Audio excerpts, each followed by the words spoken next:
Mysterious gates to dungeons suddenly appear. Vicious monsters pour from gates. Heroes battle the monster horde. Golden Seekers Ingolf and Claudia Raff. Nathaniel, Iwako, and Leitine. A man's voice rings out in a terrified cry as he begs for somebody to save him. Claudia Bourgeois orders Ingolf to help the victims, but complains that there are far too many for her to bother with. An orc targets a familiar. A punch crushes the orc. A massive shockwave ripples out. Masato Kiyoshiro arrives on the scene and confidently declares that he will take care of the monster threat. He gathers power against monsters. Beams of light incinerate monsters. He easily dismantles surviving orcs. Iwako Hideki expresses total amazement that Masato Kiyoshiro is facing so many enemies all by himself. Leiruoxi explains that his time magic allows him to see the future and know exactly what the monsters will do next. His immense power makes it seem as though he isn't human anymore. Dungeon portals begin to fade. Masato Kiyoshiro acknowledges the progress. Masato Kiyoshiro observes the giant serpent and realizes it is the last monster remaining in the area. Masato Kiyoshiro vows that his success will allow him to finally protect the peace of the people. Masato Kiyoshiro reaches out and announces that he will now seal the gate to end the crisis. A sudden shock strikes him. A powerful force hits him. A red seal with chains appears. Masato Kiyoshiro asks in a shocked tone what the object before him is. Masato Kiyoshiro realizes with horror that he has never seen a future like this one before. Masato Kiyoshiro asks his team if everyone was in on the plot and why they would do something like this to him. Nathaniel Cavell mocks him by stating his betrayal happened precisely because he was too ignorant to see it coming.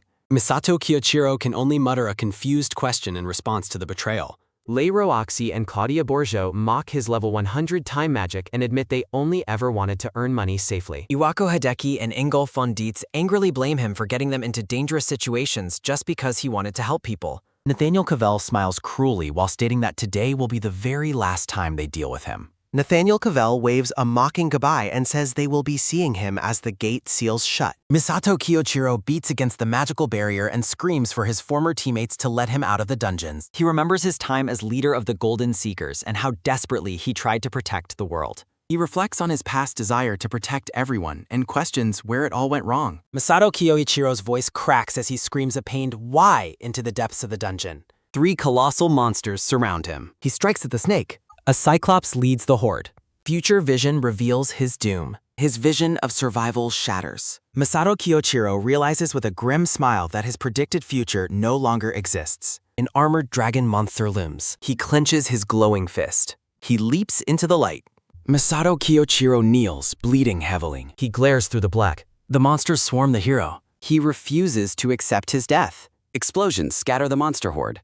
He strikes at the monsters. He vows to reach the peak of his strength and definitely get revenge on those who betrayed him. He clenches his glowing hand. Blinding light incinerates the monsters. A long, pained scream erupts as the sound of a deep goo echoes through the chamber. The brown-haired man's eyes broken. He sees himself in the mirror. The brown-haired man smiles and observes that it looks like the reincarnation worked. He questions if he is in a hospital and notes that there are machines he is unfamiliar with before wondering how many years have passed since his time. He recalls his laughing traitors and realizes that if he doesn't recover, he won't be able to get his revenge on them. He examines the student ID of the body's owner and calculates that it seems 20 years have passed since his death. He is shocked to see that the ID lists the Void attribute, a power that he finds incredible.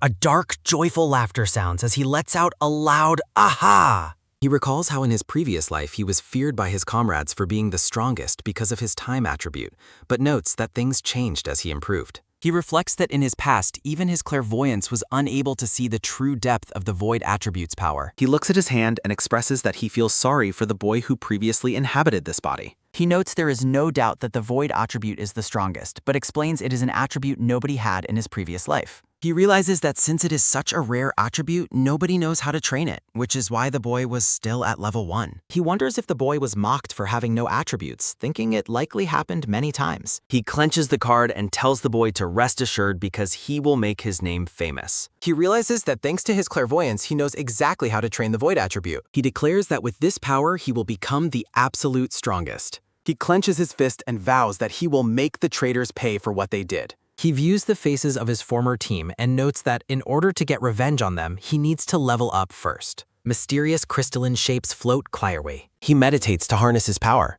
He realizes that luckily, this body is badly injured. Deep focus consumes his mind. He tells himself to visualize it and to visualize every single cell being restored by magic. Golden light mends his MERS. A bruise begins to vanish. His leg heals completely. He celebrates the success of his magic. He notes that if one uses the skill multiple times, the level will increase. Elemental energies swirl in the void. He reaches toward the shattered abyss. He explains that eventually it gets to the point where the image in one's mind can be fully realized exactly as it is in reality. A small, confident smirk appears, followed by a quick heh sounding. The doctor reacts with total shock and exclaims that the boy is finally awake. The doctor warns him not to move just yet because he was seriously injured after being attacked by a monster. The boy thinks to himself that he now understands what happened to the owner of this body. The doctor smiles and says that even in such dire circumstances, he woke up, as if the saintess bestowed a miracle upon him. The boy looks confused and asks what the doctor means by saintess.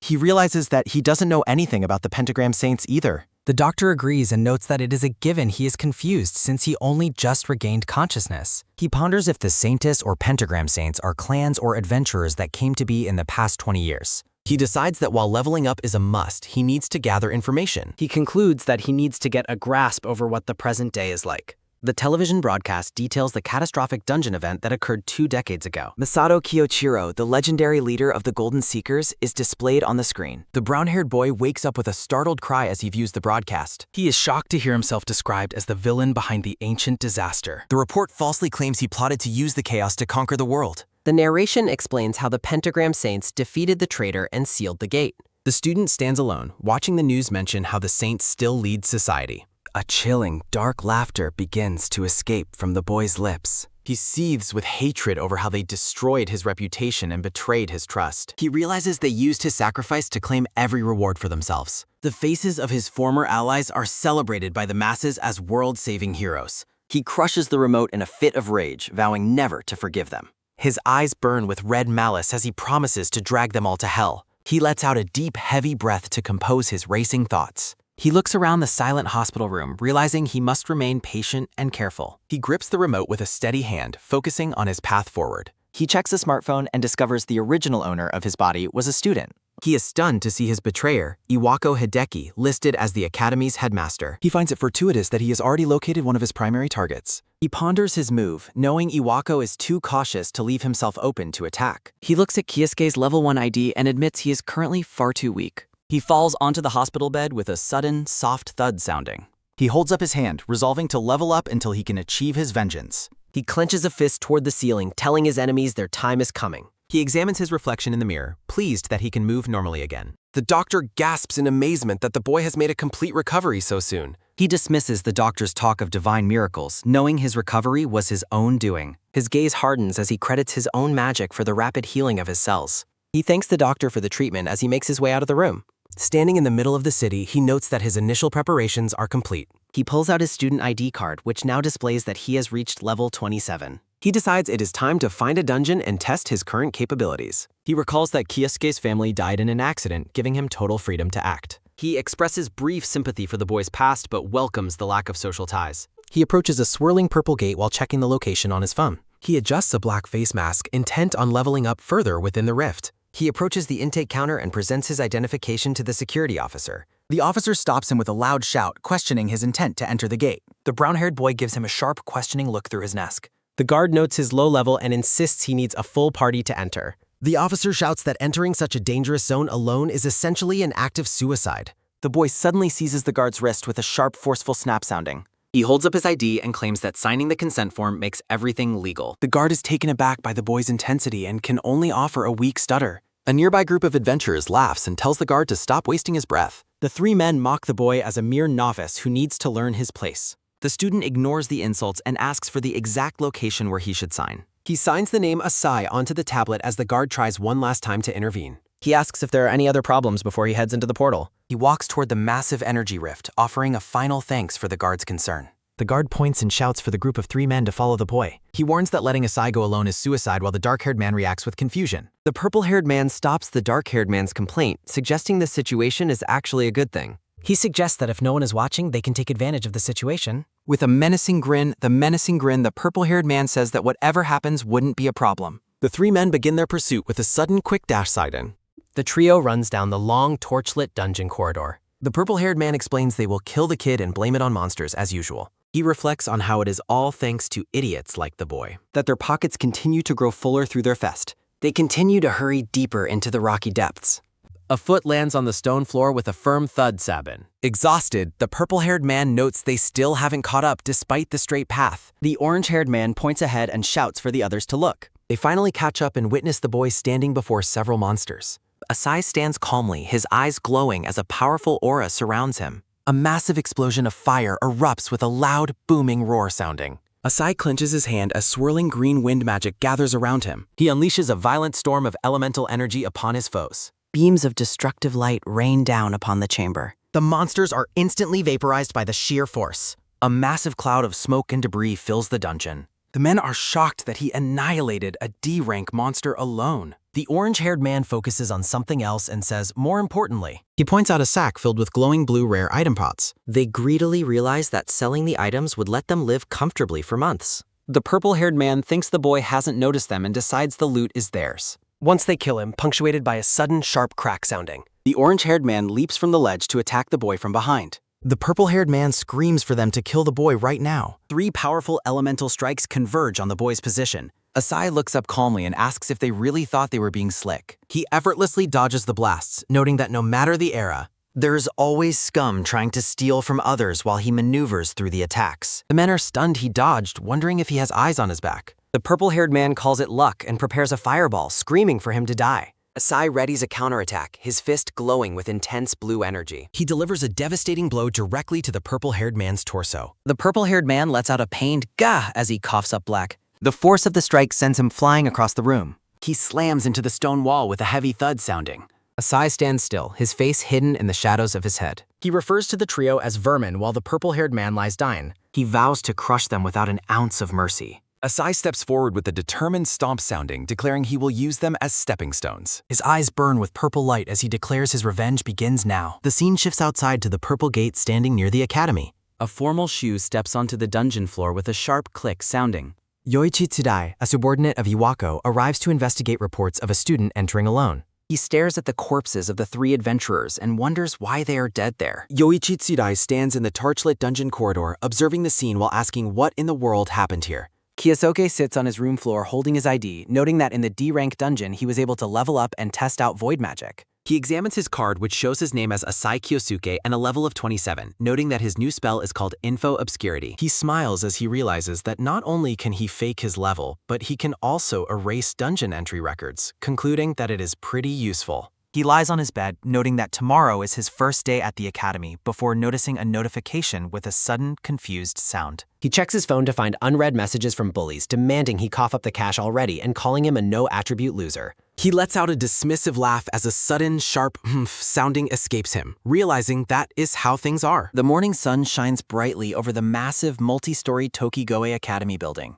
As he walks through the school grounds, a voice suddenly shouts the name Kyosuke. His classmate, Asahi Corinne, waves and wishes him a good morning, asking if he is feeling better now. He turns to her and offers his thanks, telling her that he is fine now. Corinne smiles and expresses her relief since she was really worried, leading Kyosuke to realize that the original boy had people who worried for him too. A voice suddenly interrupts them from behind with a condescending greeting. The blue-haired student approaches with 2 other boys, claiming that since he is protecting a weak level 1, he should get something in exchange. He grins menacingly, asking if Kyosuke brought the payment since he is short on money right now. Kyosuke looks at the chat logs behind his head and recognizes the boys as the scumbags who sent the messages. Karen steps forward and tells him to stop this, reminding them that Kyosuke just got discharged from the hospital. Her hand trembles with fear as she tightly grips her blue bag strap. Kyosuke moves past her and tells her thanks, but that he will be fine. The blonde and pink-haired lackeys erupt into mocking laughter, telling him not to act tough just because he is in front of a woman. The blue-haired leader continues to jeer at him, calling him a useless nobody who can't even use magic properly.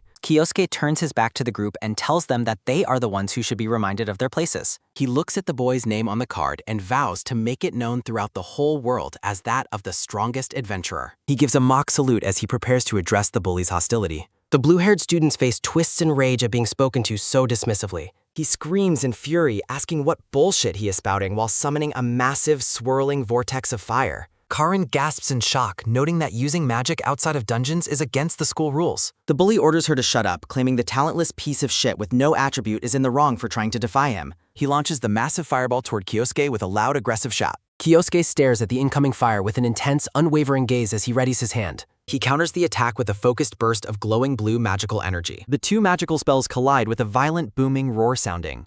A massive explosion of fire and light engulfs the middle of the school courtyard. The lackeys scream in shock that it was the same magic, wondering since when he was capable of using that. The blue-haired leader looks around in confusion as the smoke clears from the ground. Kyosuke stares at him through the haze with a dark expression, asking if that is all he has. The leader panics and shouts for his friends to not just stand there and to hurry up and deal with him. The two lackeys charge in, asking how he likes their dual water and wind magic attack. Kyosuke stands ready as a brilliant, swirling blue magical aura flares around him. He stands motionless as his void magic effortlessly deflects the incoming elemental strikes. The lackeys gasp in horror, wondering how many magic attributes he can use since they have never heard of such a thing.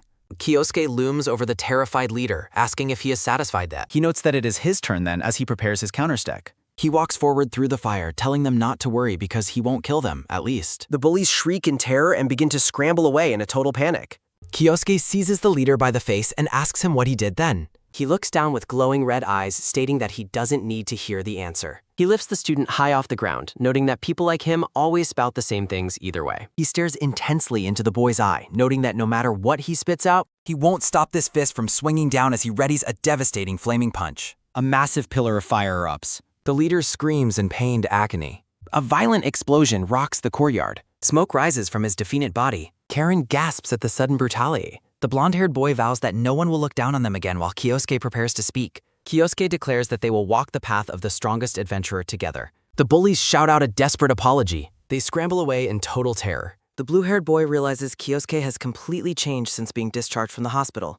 Kyosuke dismisses the encounter as insignificant. The hallway is filled with whispers. Students stare as the two pass. Kyosuke worries he stood out for much. A hand reaches for Ren's shoulder. A brown-haired upperclassman asks if he has time, leading Kyosuke to wonder about his identity. Kyosuke finds the interruption highly annoying. He tries to brush the student off by explaining that class is about to start. The student realizes he has forgotten to introduce himself. He introduces himself as Yoichi Tsudai, the leader of a group called Biting the Cop. Karin repeats the name with confusion. Kyosuke recognizes the group as the clan created by Principal Iwako. They wait in the school corridor. With a friendly smile, Tsudai asks once more if Kyosuke can spare some of his tam. Kyosuke decides that he has no other choice but to comply. Tsudai asks if he was the one who defeated the adventurers in the dungeon the previous night.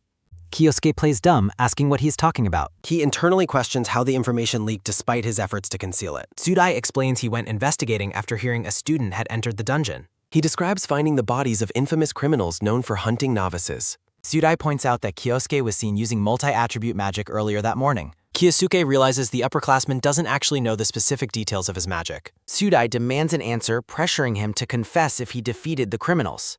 Kyosuke claims he doesn't remember much because he was suddenly attacked that morning. He shows his ID card, arguing that as a level 1, there's no way he could have done it. Tsudai is startled by the information on the card. The ID card lists his level. Tsudai is frustrated that he wasted his time on someone he considers a nobody. He apologizes for calling Kyosuke over and decides to let the matter go. Tsudai warns him not to act suspiciously because he hates doing extra work.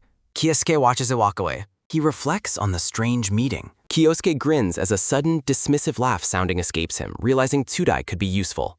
He considers if there is a way to turn the upperclassman into a pawn to reach the principal. He prepares to test his magic. Tsudai finishes reporting the dungeon events to his superior. The man in the chair remarks that such a failure is unlike Tsudai. Headmaster Iwako Hideki warns him to be more selective about the people he uses. Tsudai bows deeply and apologizes, promising to calm the situation immediately. He departs with a sharp click sounding. Principal Iwako Hideki warns that if Yoichi's involvement in hunting novices is discovered, he too will face criticism. The principal's hand suddenly seizes the young man's jaw with a pained, muffled gah sounding. With eyes glowing a menacing purple, the principal reminds him that failure will result in being discarded in an instant. Trembling with fear, Yoichi bows his head and promises his total understanding of the principal's warning.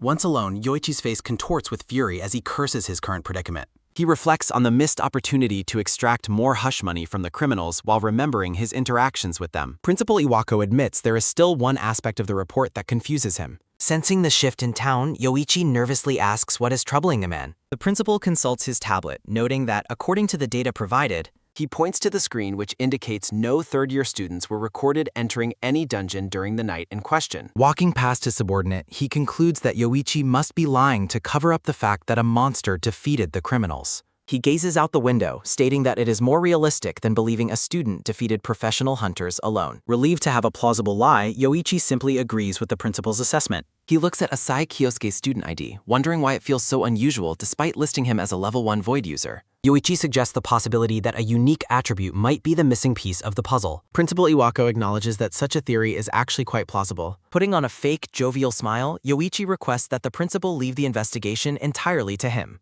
As Kyosuke walks through the school, Yoichi vows to handle the situation immediately. He remains focused on his goal to resolve the issue once and for all. His eyes glow with a cold, predatory light as he reveals a truly sinister smile. A torch flickers against the rough stone walls of a dark dungeon corridor. A group of students works together, unleashing a coordinated barrage of elemental magic against an unseen foe. A massive white-furred monkey monster leaps down as a terrified student shouts that it has found them. Yoichi intervenes, conjuring a series of brilliant yellow magical rings that blast the creature backward. The beast is thrown against the wall, its power completely neutralized by the senior student's attack. Glowing with golden energy, Yoichi commands the other students to maintain their formation. The younger students whisper in awe, admiring his power and considering joining his clan, biting the cat. Standing amidst the corpses of several monsters, Yoichi announces that the area has been cleared. The students snap to attention and salute him, praising his efficiency and leadership. He tells them he is leaving the remaining tasks to them as they acknowledge his orders with a loud shout. Now alone, he decides it is time to fulfill his actual objective for entering the dungeon. He pulls out a golden, eye-shaped artifact wrapped in heavy chains. Channeling a surge of blue energy, he commands the device to track and reveal Kyosuke's current location. A trail of glowing blue links extends deep into the dungeon, confirming that Kyosuke is far from any other students. His footfalls echo with a sharp click, sounding as he notes that the boy's isolation makes things easier. He imagines finding Kyosuke's broken body and passing it off as a common dungeon accident. He narrows his eyes, recalling how everything has gone wrong since the boy's release from the hospital. He looks out at the courtyard where the defeated bullies are being helped away, noting the boy has been nothing but trouble. The scene shifts to earlier, where Yoichi sits on a high ledge looking down at the 3 failed bullies. He gazes at them with total contempt, asking if what they reported is actually the truth. The pink-haired boy begs for belief, claiming the no-attribute student stole their magic and used it against them. The blonde lackey adds that the flame the boy summoned was more powerful than anything he had ever witnessed. Yoichi finds the story of a level 1 student performing such feats completely impossible to believe. He stands up to leave, stating that he has finished gathering the information he needed from them. Believing they are safe, the pink-haired boy begins to express his relief. Turning back with glowing green eyes, Yoichi orders his men to take the boys for re-education, having no use for weaklings. The bullies scream in terror as they are dragged away, realizing the promise of protection was a lie. The blue-haired leader is pinned down, realizing too late that their target is far more dangerous than he thought. Trembling, he realizes that Kyosuke has completely ceased being a normal human being. As Yoichi continues his hunt, he reflects on the fact that the fear he saw in the bully's eyes was far from normal. Yoichi reflects on his plan to test Kyosuke with an illusion-based special class. He dismisses the boy's previous victory as a result of a cheap trick with a quick humph sounding. A dead monster lies in a pool of blood. Standing over the remains, he wonders if Kyosuke was responsible for the beast's death. He notes the creature was killed by a single fire attack, just as he suspected. He smirks, concluding that such a level of power is ultimately insignificant. Principal Hideki Iwako notes that a pentagram dropout could have accomplished such a feat. The principal reflects on his current submission to his superiors while vowing to one day surpass them. Yoichi's ultimate ambition is to seize power as a saint and rule the world. He lets out a low, sinister chuckle. He realizes he must keep his illegal activities hidden to protect his path to power. He decides to eliminate Kyosuke permanently by staging a fatal accident. His magical eye device confirms that his target is just around the corner. He prepares to strike, wondering what the boy is doing in the dungeon. His eyes widen in shock as a sudden, sharp hup sounding escapes him. Standing atop a massive heap of corpses, Kyosuke remarks that the senior is late and he is tired of waiting. Yoichi is stunned that his presence was detected despite his concealment magic. Kyosuke mockingly repeats the senior's internal thoughts, asking Yoichi if he is wondering how he was detected. The upperclassman's terror grows as he realizes his very thoughts are no longer private. He demands to know the truth of the boy's identity. Kyosuke dismisses the senior's reputation as a handpicked follower of the principal. He exposes the senior's history of extorting novices, calling it as cowardly as the principal's methods. Yoichi is shaken, demanding to know how the boy discovered his secrets.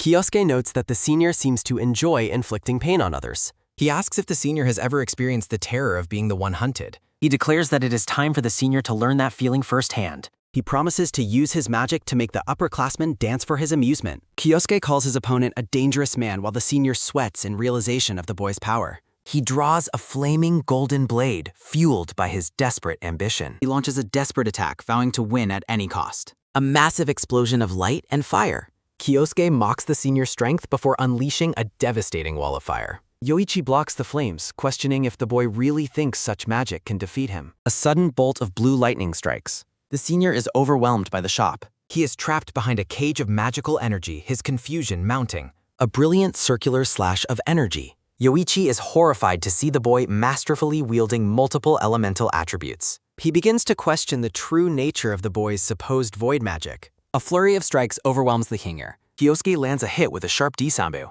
Yoichi curses the boy for constantly interfering with his grand plans. The two stand apart in the hall. Kyosuke asks for clarification on what those plans actually entail. Yoichi admits his desire to surpass the principal and gain ultimate status. He dreams of taking the man's place and becoming a pentagram saint. Kyosuke questions why he chose the principal as his specific target.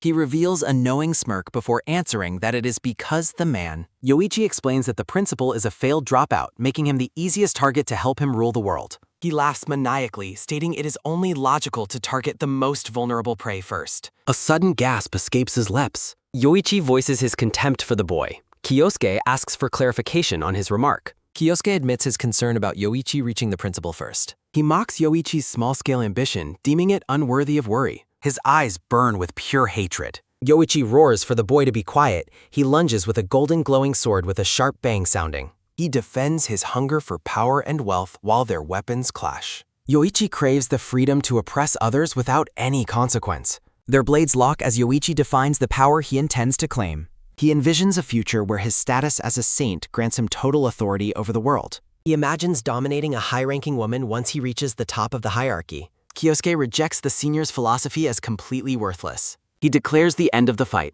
A sharp slash of energy cuts through the air with a swish sounding. Yoichi stares in horror as his weapon shatters into useless shards. Kyosuke approaches, noting that Yoichi's talking only served to waste time.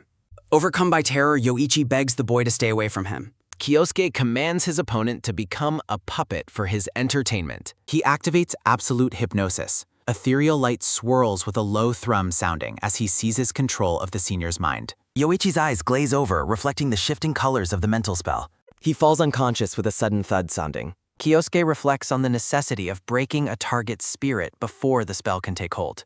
A twitching hand signals his return to consciousness. Yoichi rises from the ground with stiff, robotic movements. He acknowledges his master's presence with a hollow mechanical response.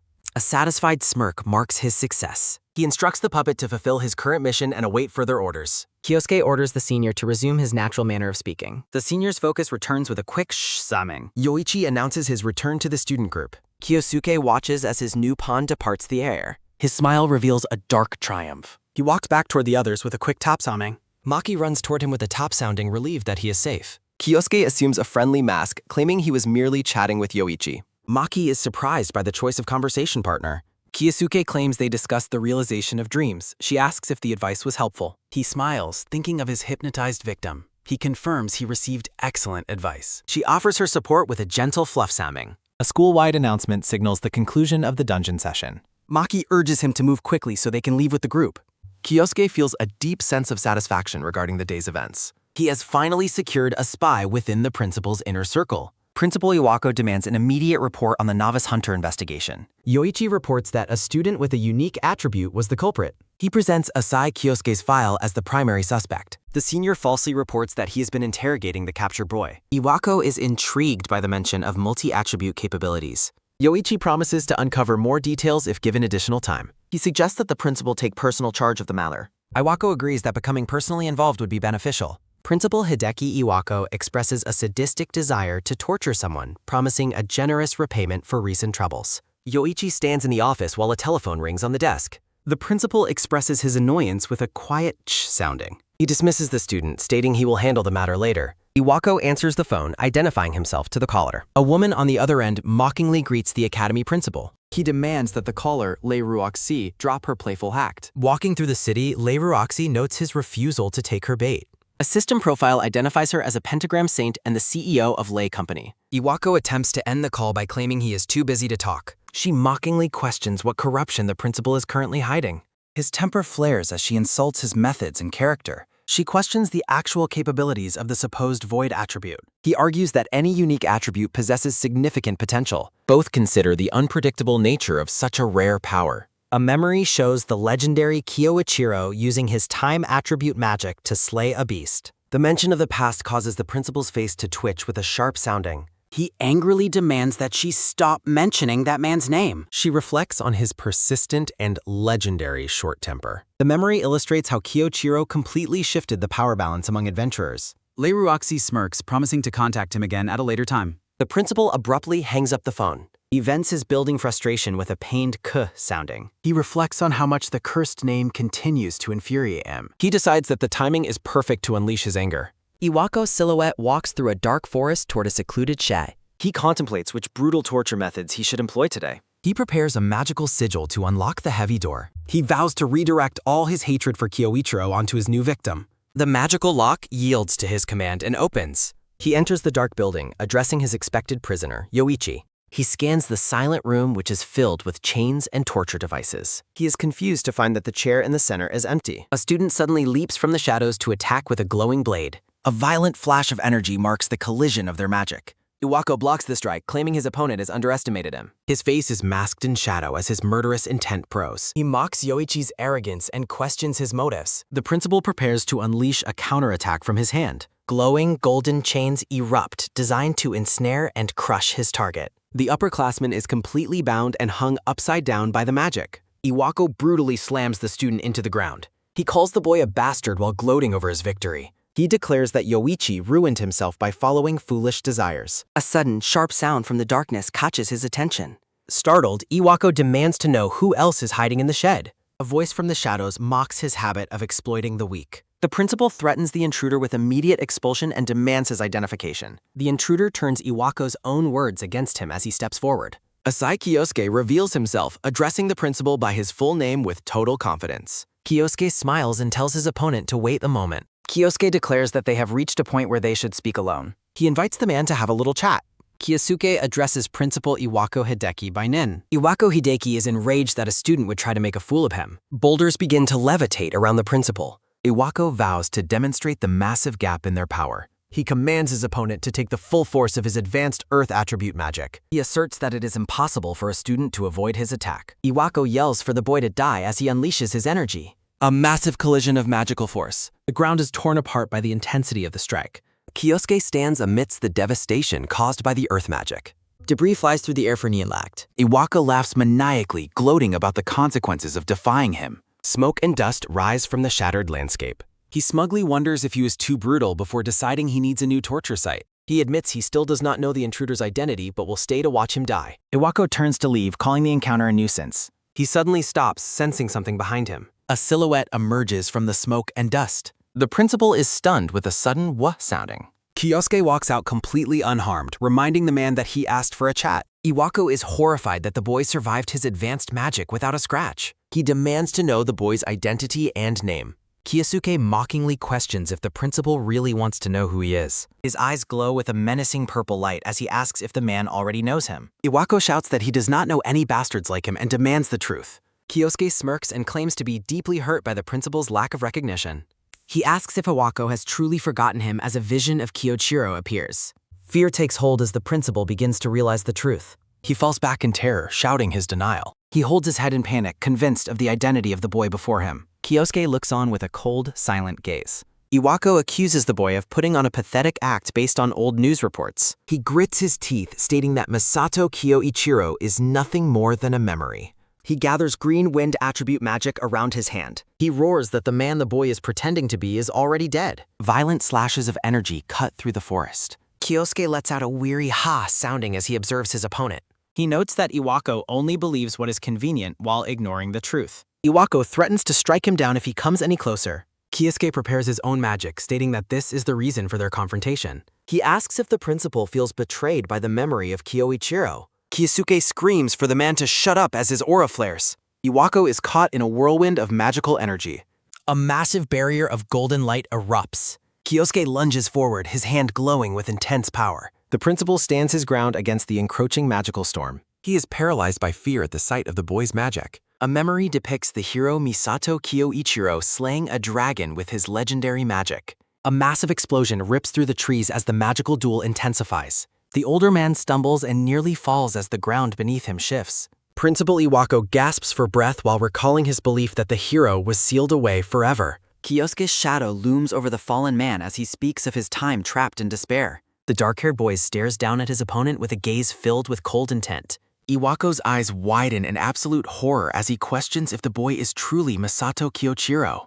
Kyosuke looks down at the kneeling man, noting how long it took for the truth to sink in. The boy smiles warmly but terrifyingly, expressing his delight that Iwako remembers him. On his knees and trembling, the principal can only stammer the name of the legendary hero. Iwako forces himself to stand, his face twisted in a mixture of anger and desperation. He yells that the boy is a liar, refusing to believe anyone could return from death. Swirling green energy gathers around his palm as he prepares a wind-based strike. A violent vortex of magic erupts from the principal's hand and tears through the forest.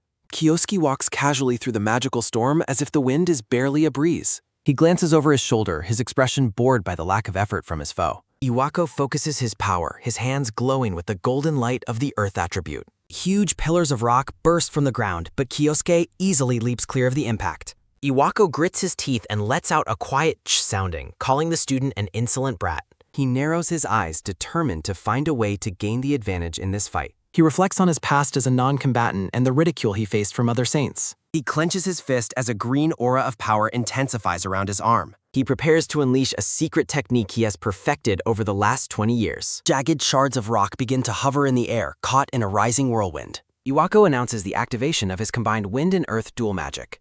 He roars for his opponent to be destroyed by the full force of his power. A barrage of magically infused rocks flies across the clearing with lethal speed. The projectiles cut through the air with a series of sharp whistles. The forest floor is shredded by the relentless and heavy magical assault. Explosions of green light and debris mark the exact location where the boy stood. A massive cloud of smoke and dust rises from the site of the collision. Exhausted, the principal pants while asking the boy how he feels about that attack. He is suddenly confused, realizing that his target did not even attempt to counter. Believing himself victorious, Iwako raises his arms and laughs at his supposed success. He boasts about finally defeating the man he hated for so many years. He mocks Kyosuke, claiming that even the strongest magic from the past is now outdated. He clenches his fist, emphasizing the 20 years he spent growing stronger in secret. A vision of his younger, weaker self reminds him of why he sought such power. He laughs maniacally, warning the boy that he should never have underestimated him. He declares that it is only natural for his current level to far exceed his past self. He lets out a relieved pew sounding while turning away from the site of the explosion.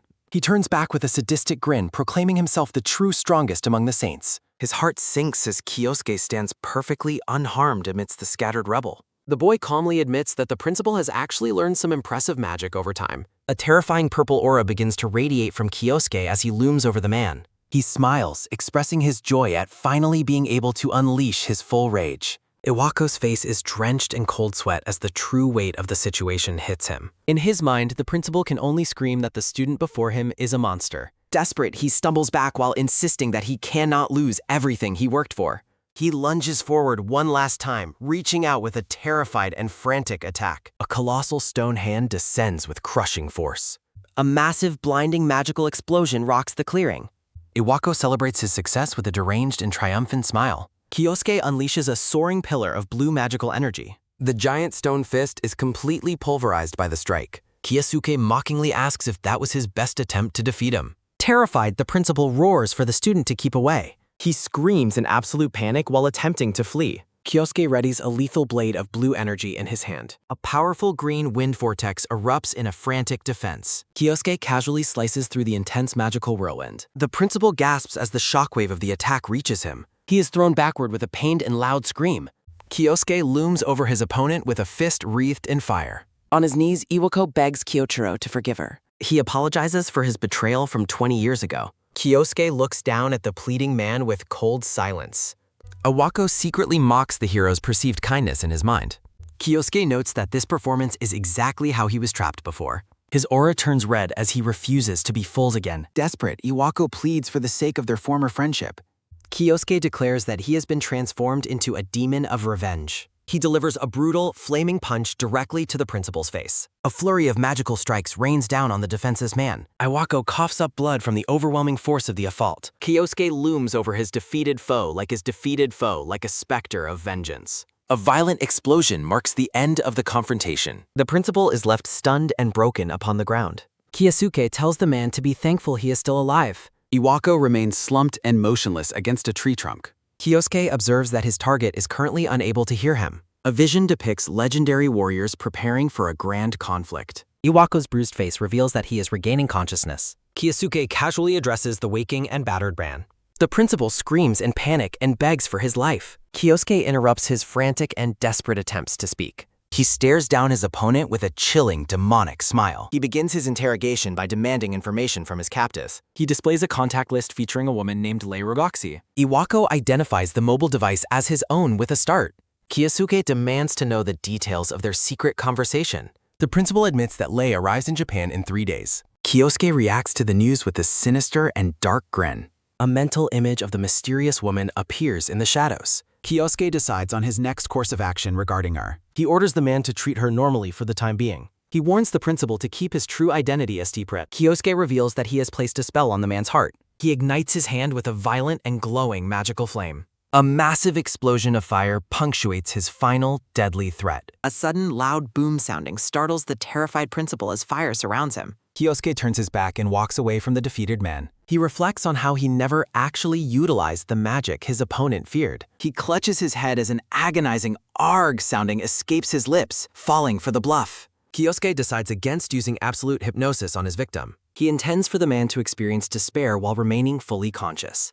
Kyosuke looks back with a cold, triumphant smile. 3 days pass as the scene shifts to the interior of a commercial airplane.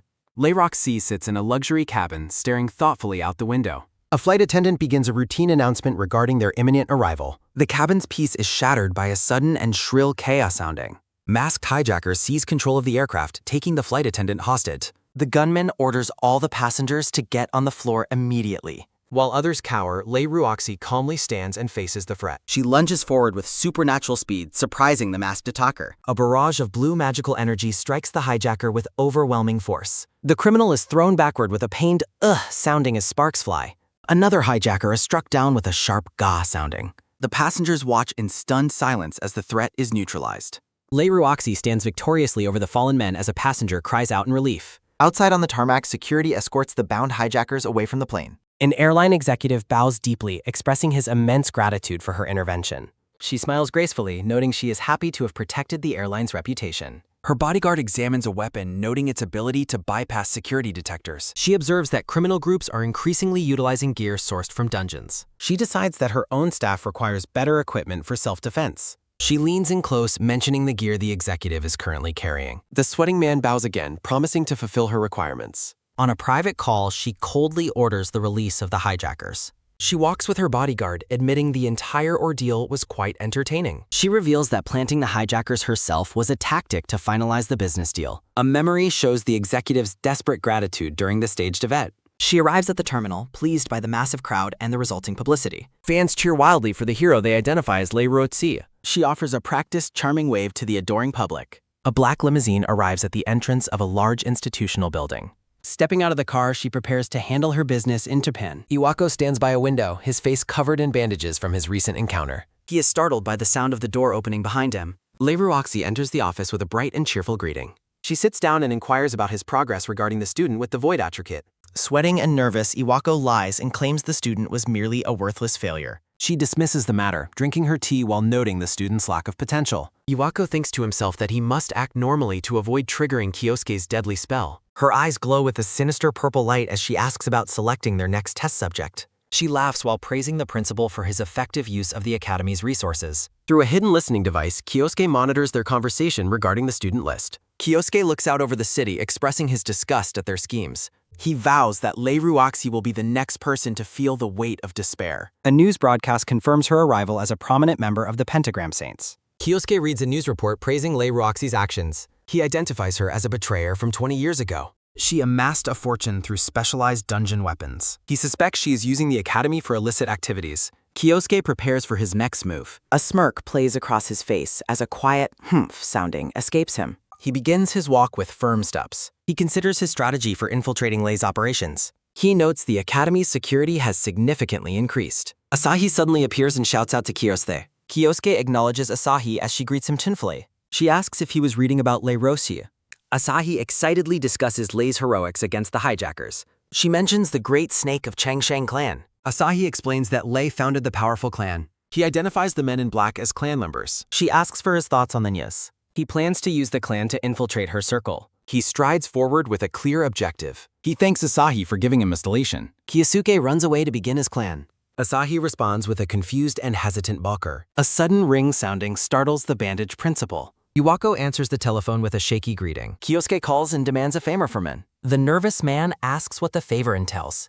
Scientists in lab coats observe a bound captor. The prisoner groans while the researchers record findings. A long shadow falls over the laboratory. Leiruoxi mockingly inquires about the prisoner's house. The man begs her to stop the forced injections. Lei delivers a brutal kick to Ms. Had. She refuses to consider the opinions of lab rats. She tells the man not to be pessimistic. Lei claims the medicine will grant him strengths. She orders the staff to proceed with the custom. The prisoner pleads as a massive syringe approaches. A scientist injects the red fluid into his arm.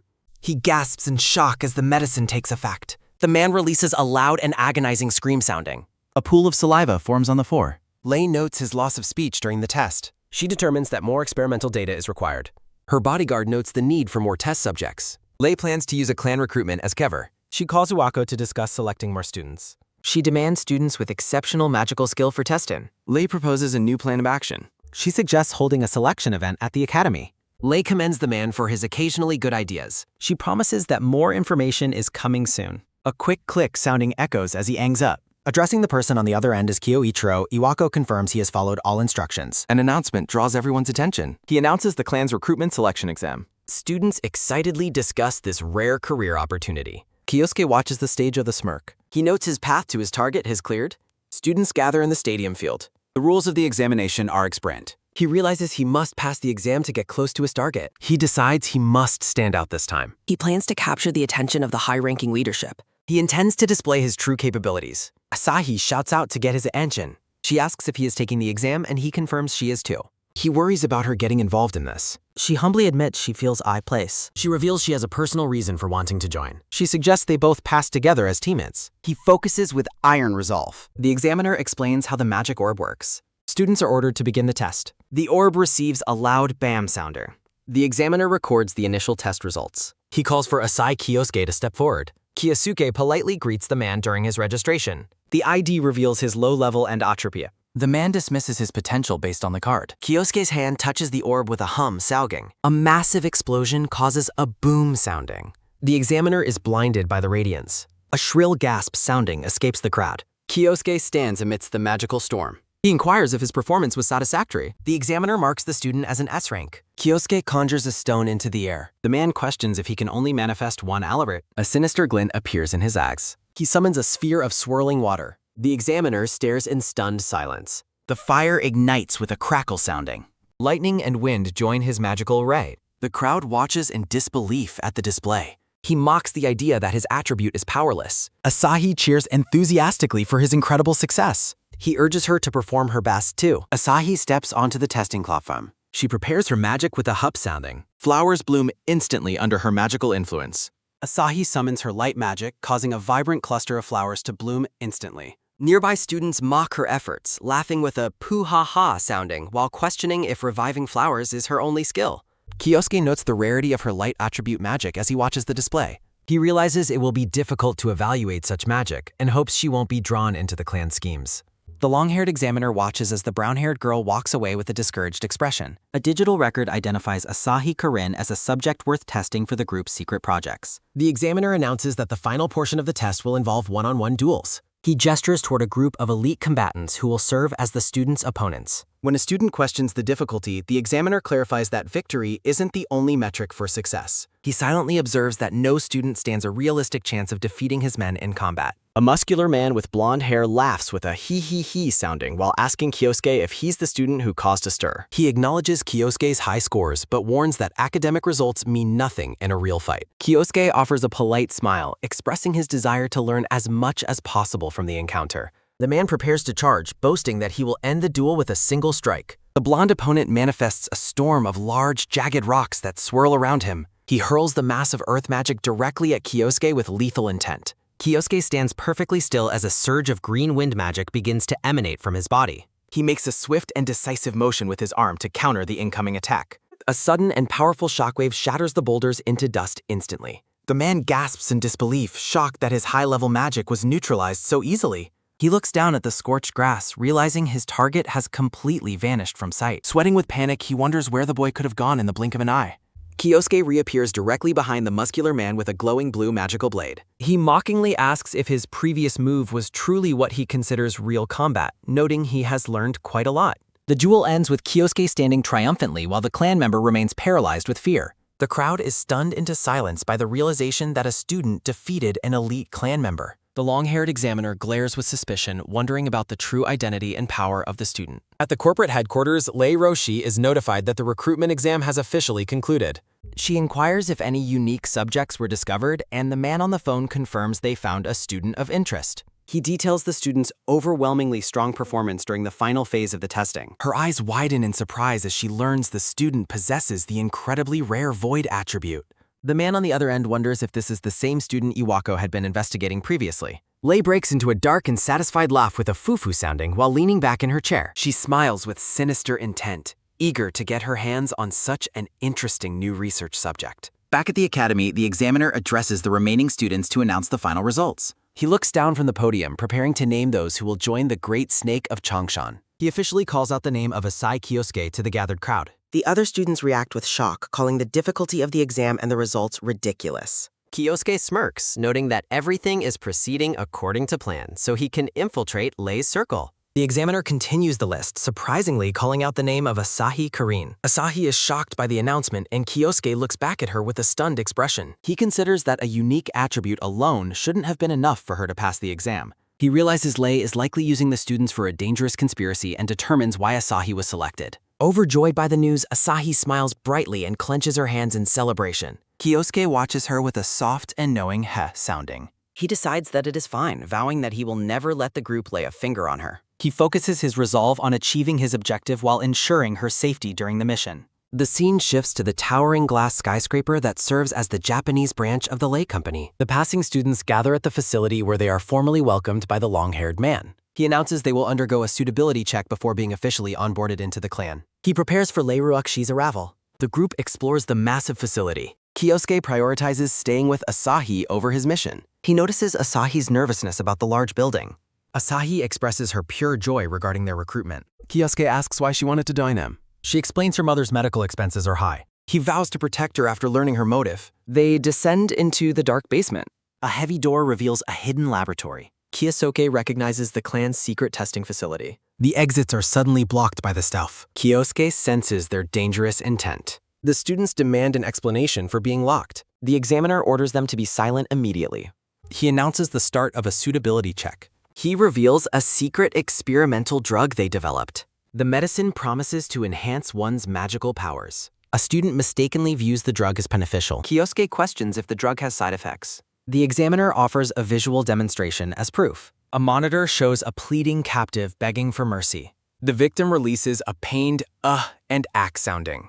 He explains the captive was incompatible with the malison. The student refuses to take such a dangerous drug. The examiner retaliates with a fierce flame attack. The terrified students desperately scream for their release. Kyosuke warns Asahi to stay by Assad. A guard prepares to strike the students down. The man unleashes a flurry of rapid strikes. The students fall with a pained and ga sounding. He laments the loss of potential test subjects. The man selects Asahi as the next attack.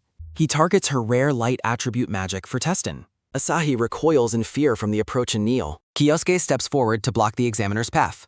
He demands they stay away from the girl. The examiner orders his men to restrain Kyosuke. Kyosuke prepares his swift counterattack. He easily maneuvers around the incoming guard strike. The guard releases a sudden gas sounding when struck. The other men watch in shock as he hauls. Kyosuke moves with lightning speed. His eye glows with intense purple power. Another guard falls to his power. The examiner reacts with utter disbelief and fear. Kyosuke warns the man that he is mexed. He retreats with a pained kuch thanden. The examiner considers a desperate move. He lunges toward Asahi to capture her instead. Kyosuke steps in to block the examiner, reminding the man he forbade anyone from approaching the girl. The long-haired man shouts in frustration with a "damn it" sounding while Kyosuke prepares for combat. The examiner sweats with panic, wondering how a mere student could possess such overwhelming power. With his eyes glowing purple, Kyosuke coldly instructs his opponent to brace himself. The man grumbles with another "damn it" sounding as Kyosuke protects Asahi from the fallen guards. Kyosuke tells Asahi to stay behind him, and she offers a small thank you in response. Watching him closely, Asahi thinks to herself that Kyosuke is truly amazing. She recalls his earlier movements, realizing they were so fast she couldn't even see them. Asahi acknowledges he has grown stronger, but she never imagined it would be to this incredible degree. The long-haired man sneers, calling Kyosuke a bastard and warning him not to become too arrogant. Kyosuke remains calm, asking to pose a single question to the examiner. He stares intently at the man, asking for the reasoning behind their cruel actions. The man explains it is simple, claiming that those who follow Miss Lei are granted her divine blessings. He boasts that once their drug development is complete, Miss Lei will attain even more immense power. Kyosuke questions if the man believes inhumane experiments are truly justified for such a goal. The examiner dismisses the concern, stating they simply use the resources available to them. He grins maliciously, suggesting it is an honor for the subjects to serve as their test subjects. Asahi recalls her motivation for joining, hoping to earn money for her hospitalized mother's expensive medical bills. Kyosuke lowers his head as a heavy tension begins to fill the laboratory. The man points out Asahi, claiming she should be happy to serve, but Kyosuke silences him with a chilling command. A violent eruption of blue magical energy surges from Kyosuke's body. The examiner is caught off guard by the sudden and overwhelming pressure. Kyosuke labels the man as trash for trampling on others, noting he has no understanding of Asahi's true feelings. Trembling under the intense pressure, the man wonders if his opponent is truly just an ordinary student. The examiner stares in stunned silence at the boy's car. He mockingly tells Kyosuke to learn his place, but admits he appreciates the boy's display of courage. The man extends an invitation, asking Kyosuke if he would like to serve under Miss Lei himself. He suggests that surrendering the girl could even earn Kyosuke an executive position, frightening the brown-haired girl. Kyosuke repeats his command to be quiet, stating he can never forgive people who act like them. The examiner warns that the boy will regret his choice with a sharp snap sounding. A massive glowing aura ignites around the long-haired man as he prepares his ultimate technique. His eyes glow with a blinding white light. He shatters the floor with a powerful stomp. Kyosuke identifies the move as body-strengthening magic, which the man claims is unbeatable when combined with his martial arts. The examiner lunges forward with a punch, shouting for Kyosuke to take his strike. The floor explodes with a thunderous boom sounding as the strike narrowly misses its target. Terrified by the raw power, Asahi gasps in shock at the scale of the destruction. The man notes that Kyosuke dodged, while Kyosuke admits the body-strengthening magic is indeed powerful. Charging again, the examiner commands the boy not to run away from his next attack. Kyosuke focuses his mind, telling himself to concentrate and turn the magic into a mental image. Confused by Kyosuke's stillness, the examiner demands to know what he is doing. He taunts Kyosuke, asking if he has given up before screaming for him to die with a powerful punch. A system notification announces the activation of void magic as Kyosuke's eyes flare with power. With a sudden activate sounding, Kyosuke effortlessly blocks the massive fist with his forearm. The examiner is horrified, realizing Kyosuke has replicated his own power and made it even stronger. Kyosuke offers a smirk, thanking the man for teaching him the secret of body-strengthening magic. Radiant energy surrounds Kyosuke as he explains he can now imagine the technique thanks to the man's demonstration. He delivers a devastating counterpunch that lands with a crushing thud sounding. The examiner is sent hurtling across the room with a pained sounding. A massive explosion erupts as the man crashes into the laboratory equipment with a deafening boom sounding. The black-haired examiner stares in shock. He watches Kyosuke's back, wondering about the boy's true identity. Kyosuke checks on Asahi, who gratefully thanks him for her safety. Kyosuke instructs the other students to escape through the path he creates. As the students ask where he is going, Kyosuke shatters the massive laboratory door. Kyosuke looks back one last time, stating he has urgent business to attend to. Somewhere else, Lei Ruoxi is alerted to an emergency situation via intercom. She is stunned to hear that the examiner was defeated and the students escaped. The reporting guard releases a sudden ack sounding as he is silenced. Lei Ruoxi stares in panic disbelief. Kyosuke stands at the office door, staring coldly at the woman. With glowing eyes, he declares his intent to settle a 20-year-old debt. Lei looks back from her desk, confused by his cryptic words.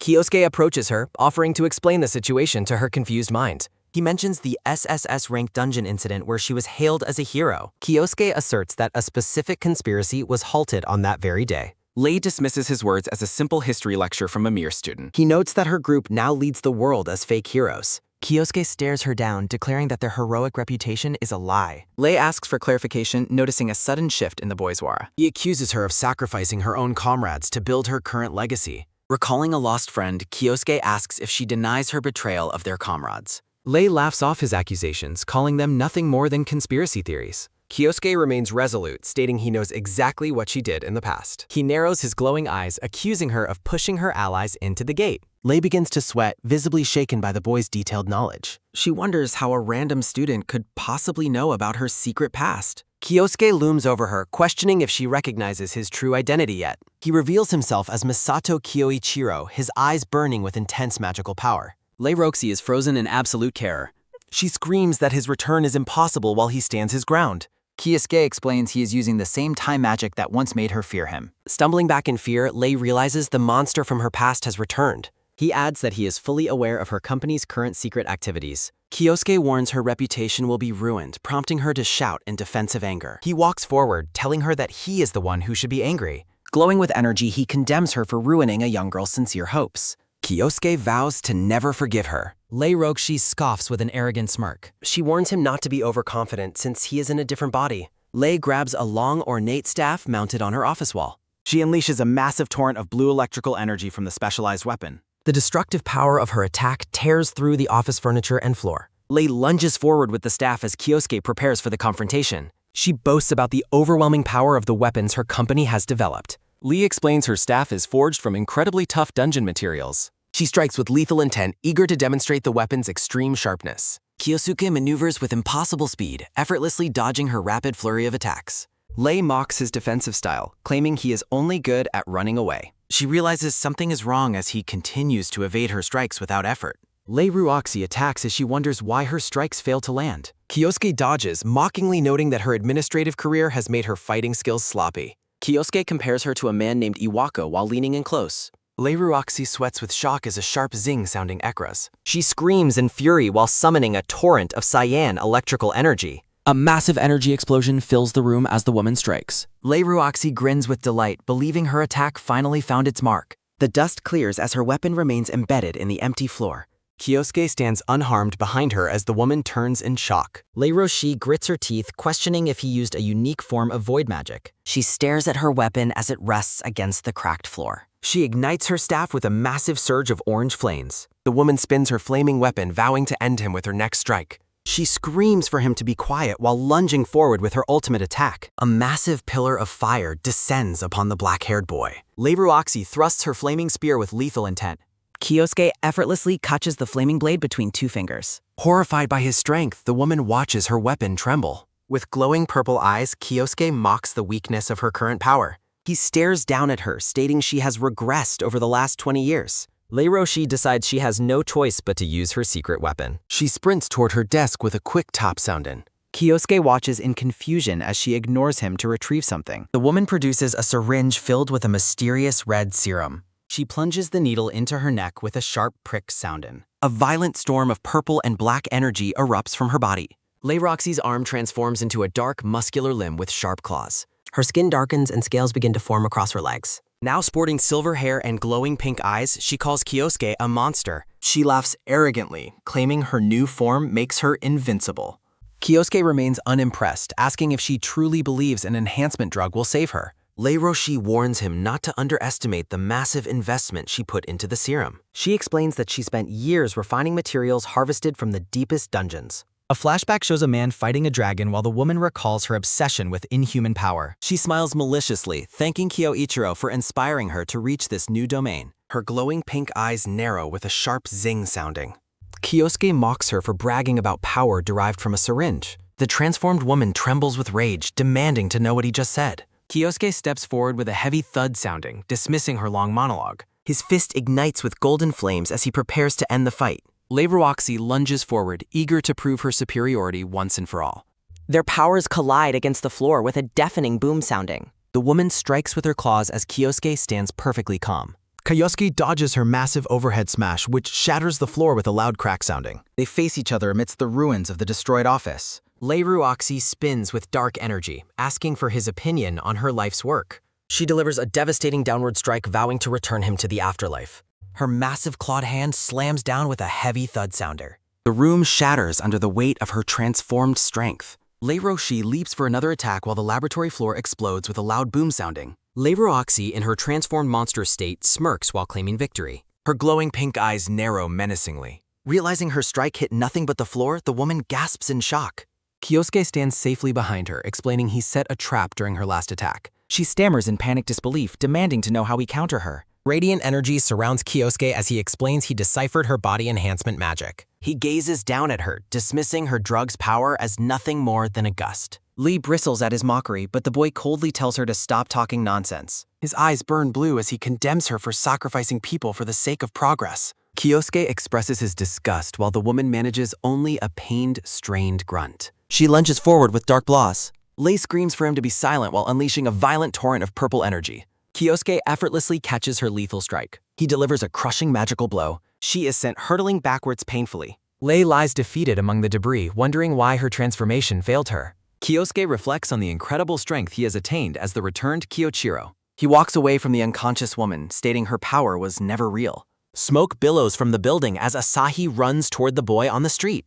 Kyosuke greets Asahi, expressing his relief that she is safe. News crews arrive at the scene, reporting that the Lei company has been attacked. Asahi asks if he was responsible, but he only offers a playful, evasive answer. Narration confirms Lee's crimes are public and the test subjects are now safe. The girl admits her confusion about the situation, but thanks him for saving her. They stand together in the city square as she continues to share her gratitude. Kyosuke's expression softens as he listens to her sincere words. He realizes there was a sentiment from his past life he had almost forgotten. Recalling Asahi's smile, he reflects on how much helping others once meant to him. A television broadcast details the discovery of illegal human experimentation in Lei's secret lab. Kyosuke puts on his jacket while watching the report about his own actions as an unknown attacker. Footage shows Lei being carried away while the reporter notes her severe memory loss. He wonders about the reaction of the other saints while watching the news broadcast. A broadcast alert announces a public statement from Nathaniel of the Pentagram Saints. Kyosuke's eyes flare with an intense purple light at the mention of the man's name. Nathaniel appears on the screen preparing to deliver an urgent message to the public. Looking down in feigned shame, he expresses regret for failing to notice Lei's corruption. Kyosuke is incensed, accusing the group of pretending to be innocent once again. He crushes the television remote while recalling their betrayal from 20 years ago. Images of the elite heroes appear as Kyosuke condemns their lies to protect their status. He reflects on how they used people like him and Asahi as mere stepping stones. The boy suspects that Nathaniel was the one who led the charge to exile him. He notes that the man was always known for being exceptionally calculative and cautious. Deciding on his next move, Kyosuke pocketed his device with a cold resolve. He observes that no one has yet figured out his current location or identity.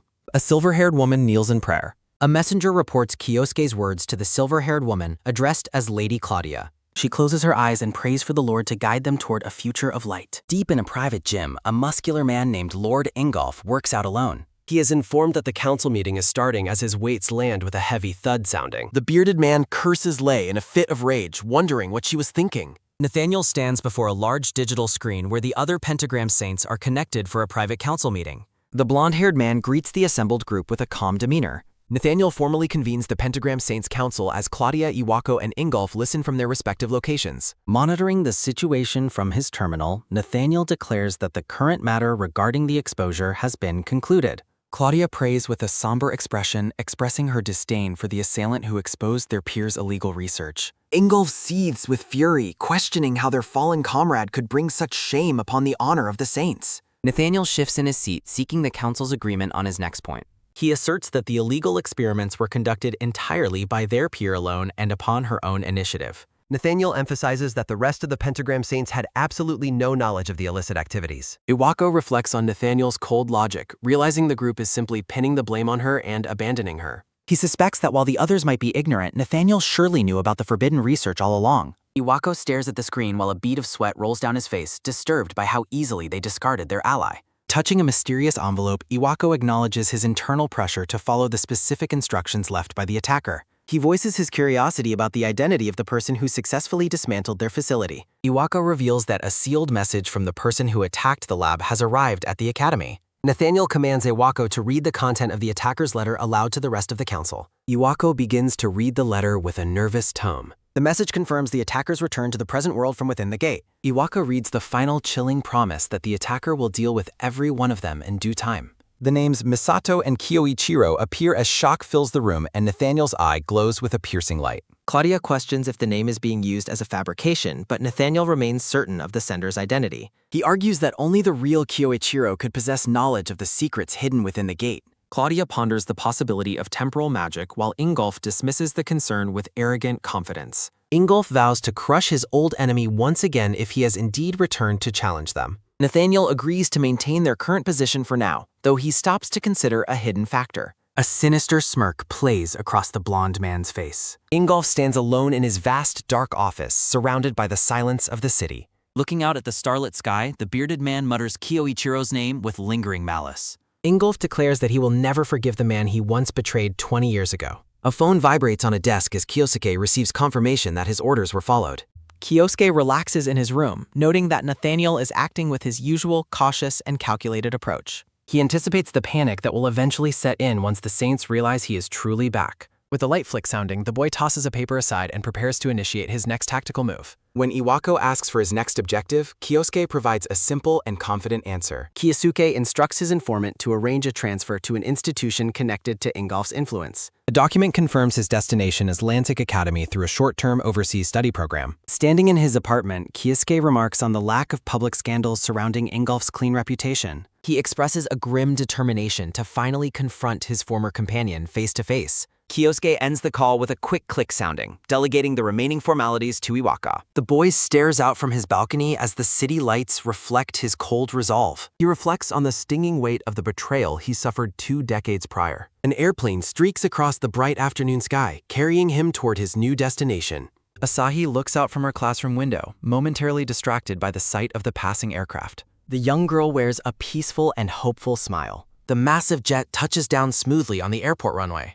Kyosuke walks through the terminal with a rhythmic top sounding from his shoes. Arriving in Germany, the boy observes the architecture of the city while considering his next steps. Kyosuke confirms the academy's ties to his enemy while checking his device. He intends to use the German academy as a stepping stone to infiltrate Ingolf's territory. Kyosuke heads toward the academy under the clear blue sky. Asai Kyosuke walks through a European city square carrying a large duffel bag. Kyosuke notes the presence of someone annoyingly persistent following him. He stops and glances over his shoulder at a group in the distance. He notices a young Japanese girl being cornered by 2 local men. Kyosuke realizes the language barrier might complicate the situation. He uses a magic spell to translate the speech of those nearby.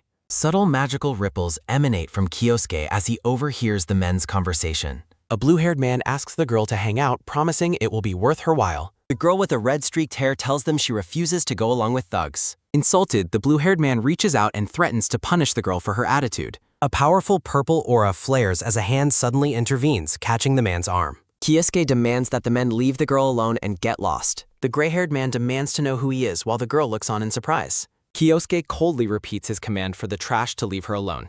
Enraged, the men prepare to fight and a sudden burst of fire erupts. One of the thugs lunges forward with a punch enhanced by roaring flames.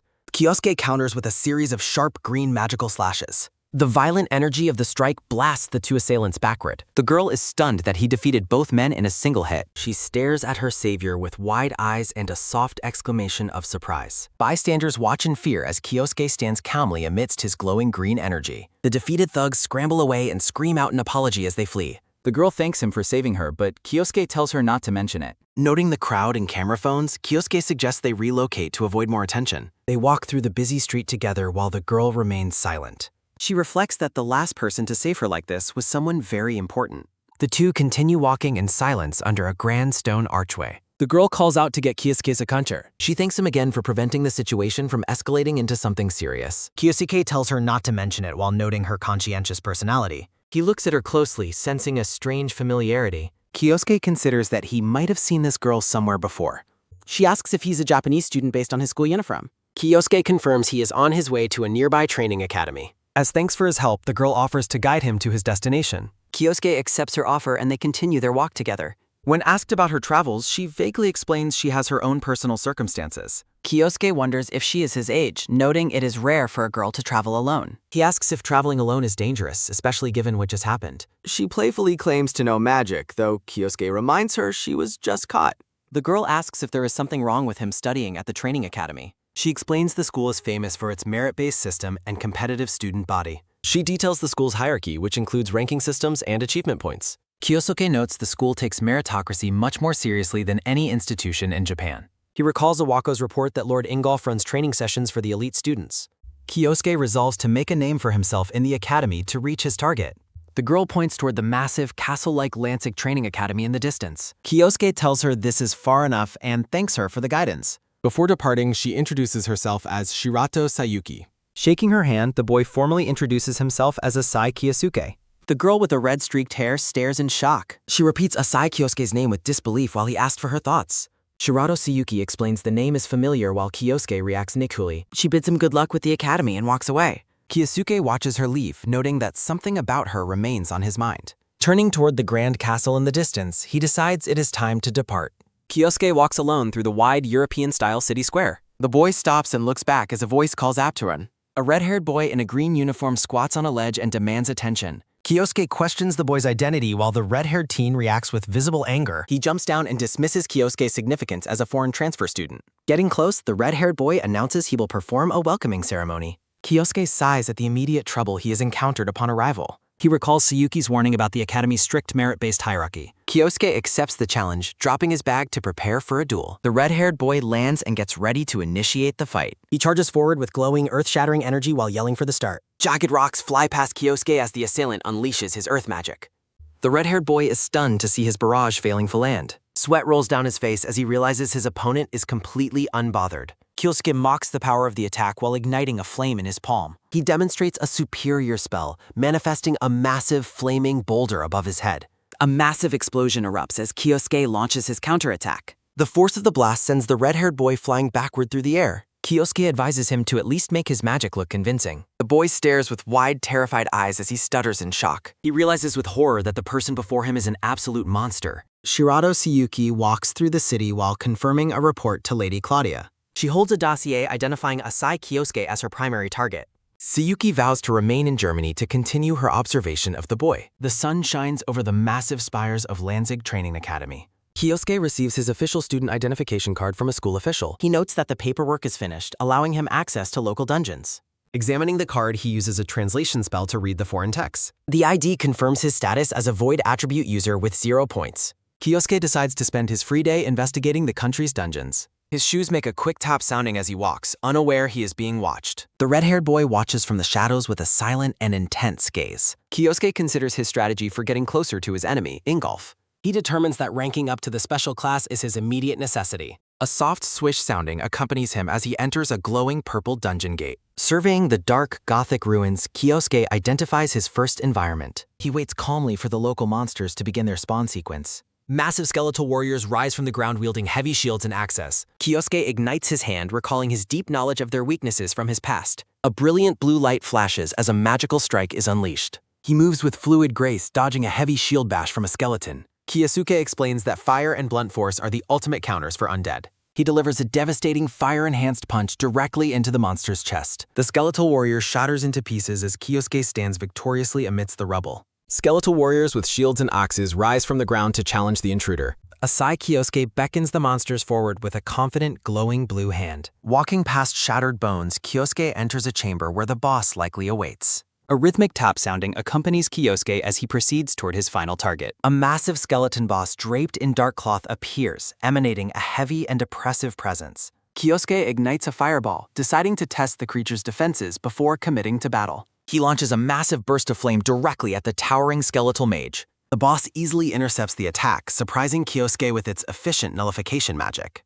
A violent explosion of purple and orange energy ripples through the vast stone chamber. Kyosuke notes the boss's power while the undead creature prepares a concentrated orb of energy. A vertical beam of dark purple energy erupts from the ground as the boss retaliates. Kyosuke grunts in exertion as he narrowly avoids the devastating magical strike. He observes that the boss's high-tier spell is corrosive enough to melt stone upon contact. The boy narrows his eyes, formulating a new plan to overcome the boss's defense. Kyosuke realizes he can exploit the properties of the enemy's spells to gain an advantage. He focuses green wind magic around his feet to significantly enhance his movement speed. With a sudden burst of momentum, Kyosuke streaks forward like a gale through the dungeon. The skeleton boss is taken completely off guard as Kyosuke closes the distance in an instant. Catching the boss's own energy, Kyosuke challenges the monster to survive its own deadly spell. He slams the orb of corrosive energy directly into the crown of the skeletal mage. The impact shatters the boss's skull into pieces amidst a flurry of purple sparks. The force of the strike sends the defeated skeletal warrior tumbling backward through the air. Kyosuke stands victoriously amidst the fading blue embers, casually adjusting his uniform collar. He examines his fist, reflecting on his inability to perfectly replicate such a complex spell. The boy maintains a neutral expression as the remains of the boss dissipate into dust. Kyosuke calls out to the intruder hiding in the shadows, demanding they reveal themselves. The red-haired boy emerges from behind a pillar, nervously admitting he was watching the fate. He explains his presence, hoping Kyosuke doesn't mind that he observed the entire battle. Kyosuke asks if the boy wants another duel, assuming he hasn't learned his lesson yet. The red-haired boy approaches with a serious look, making Kyosuke suspect a hidden motive. The boy stares with an intense gaze, his red eyes focused solely on Kyosuke. Kyosuke tenses, wondering if the boy possesses similar physical enhancement powers to his past rivals. To his shock, the red-haired boy drops into a deep bow and begs for discipleship. Kyosuke stares down in confusion at the boy and the small red cup he holds. The boy explains his attempt at a formal Japanese ritual involving a sake cup. He pleads for Kyosuke to teach him magic, admitting he is drawn to his strength. The boy confesses he feels foolish for challenging Kyosuke and praises the insane fight. Kyosuke realizes that defeating monsters is much easier than dealing with an over-enthusiastic fan. The red-haired boy excitedly asks for a final decision on his request to become a disciple. A sudden and powerful red energy strike cleaves through the stone floor of the chamber. A colossal skeletal claw and tail emerge from the rubble, signaling a far greater threat. Kyosuke reacts with shock as he realizes the previous encounter was not the final fight. A massive, horned skeletal dragon rises, towering over the two boys with a purple aura. The dragon manifests fully, its massive ribcage glowing with a sinister, otherworldly blue light. The red-haired boy stammers in fear as he recognizes the creature from historical records. He identifies the monster as the Skull Dragon, a legendary beast that once destroyed villages. Kyosuke recalls that Lord Ingolf barely managed to defeat this specific monster in the past. He observes the creature with a cold, calculating gaze, acknowledging the gravity of the situation. The boy on the floor warns Kyosuke that fighting such a legend is far too reckless. Kyosuke tells him to relax, preparing to face the monster despite the warning. Kyosuke reveals that Ingolf was not the monster's true slayer, while the red-haired boy reacts with total disbelief. He deduces that the Pentagram Saints lied about the slayer's identity to avoid a politically inconvenient truth. Kyosuke smiles while mocking the Saints as typical cowards for rewriting history for their own benefit. Determined to reclaim his legacy, Kyosuke resolves to personally slay the legendary monster once again. The massive dragon lunges forward aggressively. A loud impact shakes the dungeon. Kyosuke moves with blinding speed, leaving the dragon's devastating strike far behind him. The boy maneuvers gracefully through the ruins. The red-haired boy lets out a loud ooh-ah, sounding as he's nearly caught in the crossfire. Kyosuke observes that this monster has become significantly more powerful than the original one from 2 decades ago. He decides the power gap doesn't matter. Preparing a massive counterattack, Kyosuke ignites his fist with a surge of raging flames. Kyosuke focuses his fire magic intensely. A massive explosion erupts upon impact as the boy's flaming punch shatters the dragon's reinforced skull. The legendary beast collapses into rubble. The red-haired boy lets out a loud yeah, sounding as he cheers for his master's incredible victory. Kyosuke warns his follower that the battle is far from over despite the dragon's apparent defeat. The dragon's bones rattle as it begins to reform itself for another round of Gamat. Kyosuke explains the monster's high endurance while the red-haired boy questions his master's suspiciously vast knowledge. Admitting the beast is tougher than he expected, Kyosuke begins formulating a more definitive tactical maneuver. His disciple watches nervously, wondering how anyone could possibly overcome such an immortal legendary monster. The dragon roars with ancient fury. A skeletal tail lashes out violently. Kyosuke and the red-haired boy narrowly avoid being crushed by the dragon's massive tail swipe. Sparks fly during the intense trouble. Kyosuke prepares his final magical counter. The red-haired boy worries that his master is merely blocking the monster's relentless and heavy strikes. Kyosuke realizes he must sharpen his mental focus to manifest a spell powerful enough to succeed. He explains how the true strength of void magic is directly tied to the clarity of one's imagination. Brilliantly glowing magic fills the air. A colossal energy wave erupts forward. The red-haired boy calls out to his master in shock as the final strike begins. Kyosuke faces the dragon hat on. He calmly declares that the battle is over while manifesting a powerful vortex of blue energy. Magical energy swirls with immense pressure. Torrents of magic consume the beast. The dragon skull freezes solid instantly. The frozen monster shatters into pieces. The red-haired boy stares with wide eyes, completely overwhelmed by the unbelievable display of magical strength. He admits to himself that his master's power is truly on an entirely different level. As they exit the dungeon, the red-haired boy runs after Kyosuke while repeatedly calling him master. Kyosuke expresses his annoyance at the boy's sudden switch to formal, polite speech and the master title. Examining his student ID, Kyosuke confirms his focus on the meager point total he earned from the run. Kyosuke asks his companion how much dungeon points actually influence his standing in the school class ranking. A graphic detailing the academy's hierarchy explains that 30,000 points are required to reach the special class. The boy explains the school's flat-rate point system, noting that even legendary bosses don't provide bonus rewards. Kyosuke calculates that he would have to grind through dungeons 600 more times to reach his goal. He sighs at the realization that entering the special class will take much longer than he hoped. The red-haired boy offers a bright smile while suggesting there is a secret shortcut to stacking points faster. Kyosuke gets uncomfortably close to the boy's face while demanding that he immediately reveal the details. The red-haired boy mentions that the festival starts in a month while Kyosuke asks for clarification. He explains that the event involves students competing head-to-head on various assigned challenges. The boy excitedly highlights that the winner of the competition receives 20,000 points.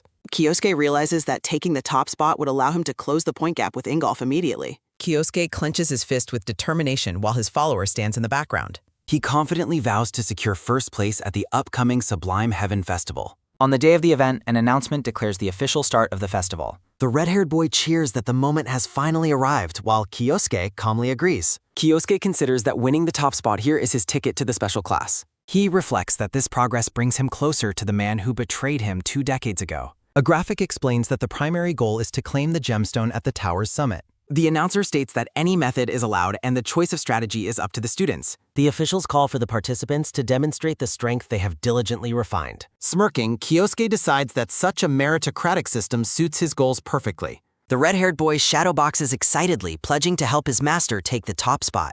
Kyosuke recalls his initial worry upon learning that the festival requires 2-man teams. He reflects that he was lucky to have his eager follower available to pair up with. A friendly voice calls out to Kyosuke as he prepares for the competition to begin. Shirato, the black-haired girl with a red streak, greets him and expresses her desire to watch him excel. A quick thwack sounding echoes as Kyosuke chops the boy's head for asking if Shirato is his girlfriend. The students are suddenly distracted by something appearing on the massive stadium screens. The screen displays the panel of high-ranking judges overseeing the Academy's festival. The crowd reacts with awe as they recognize the legendary Lord Ingolf on the monitors. Kyosuke's eyes narrow with an intense and chilling focus at the sight of his rival. The headmaster welcomes Ingolf, who admits he is curious to see the potential of the new mages. Ingolf wonders if a true talent lies among the students, while Kyosuke and Shirato look toward him. A command directs the students into the tower as the competition officially commences. Kyosuke examines the interior of the vast tower while observing the other ascending students. The red-haired boy urges his master to move out as they begin their climb up the face.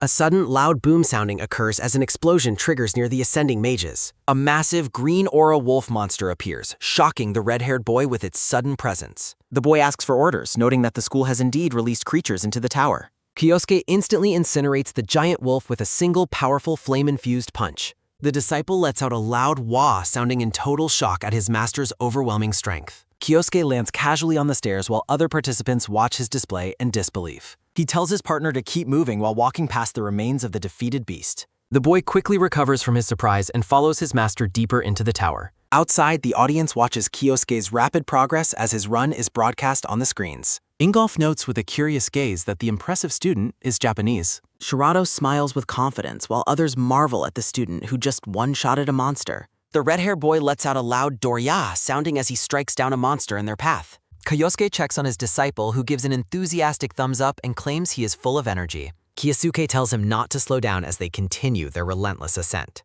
The pair streaks up the winding staircase at high speed, leaving other side. A sudden explosion shakes the stone steps right in front of the two boys. Two rival students blocking the path boast that they won't allow Kyosuke to pass them. They mockingly claim they can't hear the disciples' complaints from their higher vantage point. The saboteurs run off, leaving the red-haired boy fuming at their dirty tactics. Standing at the edge of the newly created gap, the boy asks his master for their next move. Kyosuke remains unbothered, calmly telling his disciple that they will simply fly over the obstacle.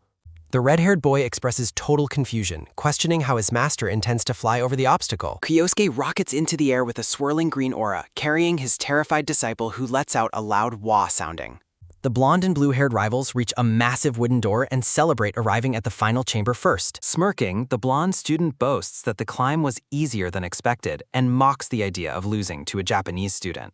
Kyosuke suddenly lands right behind the startled duo, prompting them to shout in shock at his unexpected arrival. He looks back at the saboteurs with a smirk, informing them that their earlier obstacle barely managed to slow him down. The red-haired boy points accusingly at the pair, shouting that they won't lose to clowns who already look exhausted. Refusing to be underestimated, the rivals ignite their magic and vow to personally crush Kyosuke. Kyosuke strikes with blinding speed, his movement appearing as a series of sharp energy trails as he hits both opponents at once. The two rival mages stare blankly in absolute shock, unable to even comprehend what just happened. Both students are sent tumbling to the floor, defeated instantly by Kyosuke's single rapid-fire maneuver. The red-haired boy stands in awe, exclaiming that he couldn't even track his master's movements. Kyosuke casually pushes open the massive double doors to reveal the tower's ultimate objective. Stepping inside, the pair spots a glowing blue gemstone resting on an ornate pedestal at the end of the hall. The disciple cheers with excitement, thrilled that they managed to be the very first team to reach the goal. Their celebration is cut short as a sudden, ominous presence causes them both to pause in confusion. Multiple armored knights materialize in flashes of light to guard the gemstone, shocking the red-haired boy. Outside, the bearded headmaster watches the broadcast in a panic, shouting that these knights were never part of the official program. Lord Ingolf watches the chaos from his seat with a dark, satisfied smirk. He stares at the screen showing Kyosuke, wondering if the young mages can actually overcome this unscripted trial. Ingolf muses to himself that ending the competition too quickly would be incredibly boring. The headmaster calls Ingolf cruel for the sudden difficulty spike, but Ingolf dismisses it as the bare minimum required for a great mage. He observes that no ordinary student could defeat such numbers and wonders how Kyosuke plans to reach the gem. While Ingolf watches closely, the red-haired boy panics on camera and desperately asks his master for instructions. Kyosuke prepares for combat, stating that they have no choice but to defeat the soldiers to claim the gemstone. His disciple points out the sheer number of soldiers and notes that every single one of them looks incredibly powerful. Looking determined, Kyosuke insists that he must fight through them regardless of the difficulty to reach his ultimate goal. Seeing his master's resolve, the red-haired boy manages a nervous nod of agreement. He smashes his fist together with a determined grin, preparing himself to support his master's battle. A sudden loud wah sounding occurs as the boy dives to the floor to avoid a massive swinging blade. Kyosuke stands ready as a system notification highlights his use of body enhancement magic. He maneuvers around the heavy strikes of the armored guardians with practiced ease and intense focus. Igniting his hand with raging fire, Kyosuke prepares to launch a counteroffensive against the metal army. A massive explosion of flame erupts as Kyosuke strikes a knight, while other students watching on the screens react in shock. He continues his fiery assault, unleashing powerful magic to shatter the armored defenses of his foes. The force of his magical strike sends multiple armored knights flying backward in a heap of broken metal.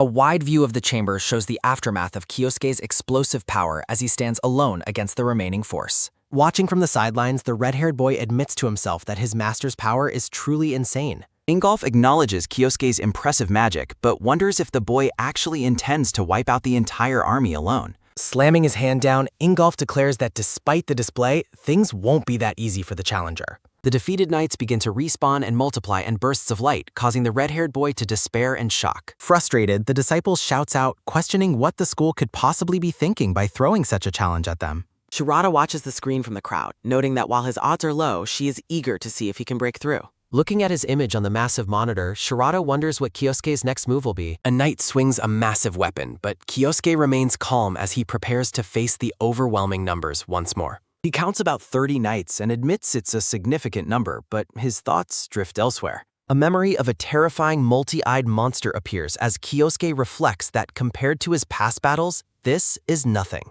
He charges forward with explosive speed, appearing as a sharp, glowing projectile slicing through the air. Kyosuke tears through the center of the knight formation with unstoppable momentum. He lands a massive, earth-shaking strike that sends a shockwave through the hall and decimates the remaining guardians. A knight swings a massive blade. Kyosuke expertly dodges an attack and prepares a powerful green magical counter.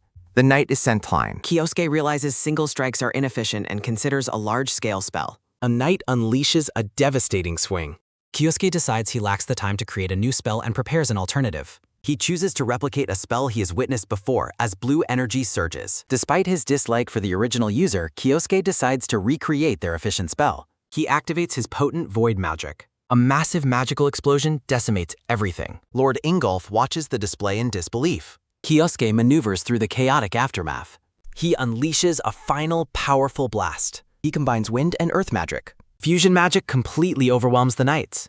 A magical storm erupts from the tarm. Dust settles over the defeated army. The glowing gemstone sits finally unguarded. Kyosuke claims the gem, ending the trial. The disciple cheers wildly as the stadium audience erupts in applause. Shirato and the crowd marvel at Kyosuke's ability to use fusion magic. Ingolf laughs at the boy's success. Ingolf reflects on Kyosuke casting a spell that took a master decades to perfect. Ingolf finds Kyosuke's potential truly fascinating as the celebration continues. Ingolf promises to personally train Kyosuke if he reaches the special class. The headmaster prepares to announce the student promoted to the express class. Kyosuke is called to the stage amid expectant stares.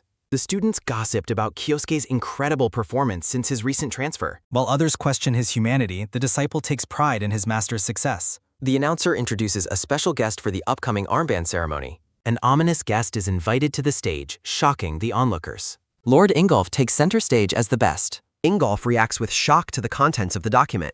Kyosuke watches in stony silence, questioning why Ingolf came to the academy. Kyosuke wonders about Ingolf's true motives as they stand together on stage. Ingolf notes how much entertainment Kyosuke provided him at the recent festival. Kyosuke offers a cold, polite response. An official invitation is handed over. Ingolf commands Kyosuke to visit his private estate later that night. The disciple and others wonder what words are being exchanged in secret. Ingolf departs the stage at a meeting. The ceremony concludes as the crowd disperses. Kyosuke remains deeply suspicious of the powerful man's intentions. Night falls over the grand estate. A butler welcomes Kyosuke upon his arrival at the estate. Kyosuke worries that his true identity may have been discovered by Ingolf. He regrets his lack of preparation but steels himself for a possible confrontation. Kyosuke prepares for a potential battle as he enters the room. A lavish dinner awaits in the hall. Ingolf acknowledges Kyosuke's arrival and commands him to take a seat. The ginger-haired man with a facial scar suggests they speak after finishing their meal, while the black-haired boy politely excuses himself. Looking down at the long dining table, the scarred man praises the boy's impressive feats and specific battle performance during the Sublime Heaven Festival. The man in the military uniform pauses to ask a single question. He leans forward with a piercing gaze, asking the boy what exactly he is hiding. The boy looks on with a bead of sweat, wondering if his secrets have been discovered. He clenches his fist tightly while doubting that his true identity could have been revealed. He settles into his seat, suspecting that the man is actually probing for different information. The man questions how the boy is able to use a specific fusion spell that took its creator 20 years to master. A small smirk plays on the boy's lips as his suspicions about the man's curiosity are confirmed. He explains that he received special training from the spell's creator back in Japan. The man takes a slow sip of tea, asking if that training was the source of the boy's fusion magic. The boy smiles while claiming he owes everything to his former teacher. The man chuckles, noting that such thorough instruction sounds exactly like something the teacher would do. A quick clink sounding rings out as he sets down his cup, sternly warning the boy not to misuse his power. He stands up abruptly, warning that the boy might end up like the man who nearly destroyed the world. The boy remains silent with a cold, focused expression. The man begins to pace, asking if the boy is familiar with the massive dungeon disaster from 20 years ago. He explains that the hero of that era became drunk on his own strength and devised a wicked plan. The man recounts how the hero began pulling monsters directly out of the dungeon. He stares out the window, claiming the hero plotted to eliminate all of his own allies. The boy's eyes widen in absolute shock as the man claims the hero wanted to be the only one left standing. The man's expression darkens as he remembers the day the hero put his plan into motion. He notes that they were fortunate enough to stop the hero before his plan succeeded. A sharp crackling energy surges from the boy's clenched fist as he internally rages against the man's lies. He trembles with fury, vowing that he cannot let such a false narrative stand. The man finishes his warning about power and the boy dismissively assures him that everything is fine. The boy states that power is simply a necessary tool for defeating evil. He stares ahead with intense resolve, promising to do whatever is necessary to become the strongest person alive. The man finds the boy's attitude just as interesting as it was during the festival. When the boy asks about his reward, the man confirms that he has something prepared. He announces his intention to personally act as the boy's sparring partner for the upcoming training cycle. He flashes a confident grin while making the offer. The boy rests his hand on his seat, claiming he would be honored by the opportunity. The two men stand together in the grand, high-ceilinged room. Night falls over the city as people walk past the illuminated buildings. The boy walks through the streets, reflecting that a chance to face Ingolf is the best reward possible. He vows to use his full strength to crush the man and make him regret his past betrayal. At the academy, students discuss the start of the periodic training session for the special class. One student expresses envy toward the group that gets to train under Ingolf's supervision. The boy sits alone on a bench, radiating an aura so intense that it makes the passing students nervous. The students decide to leave the area quickly as they feel the boy's oppressive mood. A quick patter sounding of footsteps echoes as the two students run away from the seated boy. He clenches his fist, determined to finally settle the score. He recalls the moment Ingolf promised to participate in a mock battle during the day's training. He reflects that while the man views this as a simple lesson for a child, the stakes are far higher for him. The boy narrows his eyes, promising to completely destroy the man for his treachery. An announcement rings out across the vast training grounds that the session is officially beginning. Ingolf strides onto the field with a white coat draped over his shoulders as the student swats. The boy watches his target arrive, noting that the man has finally appeared. The scarred, brown-haired man addresses the academy's finest students, explaining that observation is a vital part of their training. He announces his decision to organize a surprise sparring match, causing immediate unease among the gathered students. Laughing at their restlessness, the man reveals that he has already selected his opponent for the duel. He calls out for Kyosuke to step forward and face him in the center of the training grounds. Watching from the sidelines, the red-haired disciple reacts in utter disbelief at the matchup. Perched in the stadium seats, the boy celebrates his decision to skip class to witness his master's fight against the powerful saint. He notices a black-haired girl with a red streak sitting nearby, recognizing her from a previous festival. The boy smirks to himself, assuming that his master's relationship with the girl is progressing well. Sensing a strange gaze, the black-haired girl decides to ignore the distraction and focus on the field. She watches intently, curious to see how the world-renowned hero plans to conduct the fight. Standing opposite his legendary opponent, Kyosuke prepares to begin the high-stakes confrontation. He acknowledges that Ingolf is a top-tier fighter far superior to any of his previous rivals. Ingolf confidently declares that Kyosuke will be the one on his knees by the end of the day. With a fierce expression, the brown-haired man decides to seize the initiative and makes the first move. Streaks of energy follow a movement. Ingolf unleashes a powerful punch, his voice let out a loud ha sounding as he puts his full strength into the strike. A colossal cone of compressed air and energy erupts from the force of the single blow. Onlookers are horrified to realize the shockwave from the punch alone is tearing through the air without the use of magic. Kyosuke barely manages to crouch and evade the devastating impact, suspecting the use of physical enhancement. He immediately attempts to counter the overwhelming physical pressure by conjuring a wall of earth magic. A massive explosion of dust occurs. Ingolf's fist glows after the impact. He expresses mild surprise that Kyosuke managed to block the attack as large boulders tumble around them. Kyosuke catches his breath, comparing the sensation of the impact to being struck by a heavy vehicle. He looks up with the beads of sweat, internalizing the insane level of power behind Ingolf's raw physical strength. Smirking, the brown-haired man corrects Kyosuke's assumption about his combat methods. He discards his heavy white coat, revealing that he hasn't even begun to use body enhancement magic yet. His fist ignites with a raging golden aura as he demonstrates what his true power looks like. Golden light illuminates the training arena. The sheer pressure of the transformation forces Kyosuke to brace himself against the intense heat.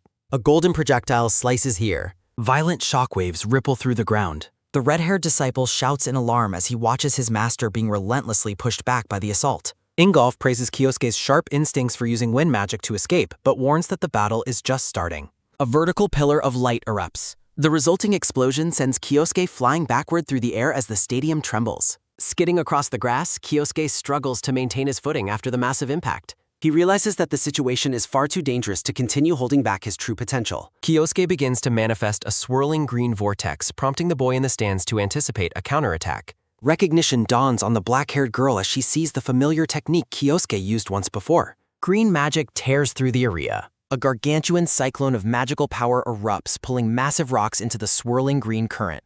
Ingolf's breath is taken by a sudden, pained groan sounding as he tries to brace himself against the overwhelming magical pressure. A massive explosion rocks the Atami. Smoke drifts into the blue sky. Ingolf stands among the settling test. Kyosuke observes his opponent with narrowed eyes, noting how Ingolf used a shockwave to mitigate the magical damage. Ingolf reflects on how his young opponent has grown even more powerful over the last 2 decades.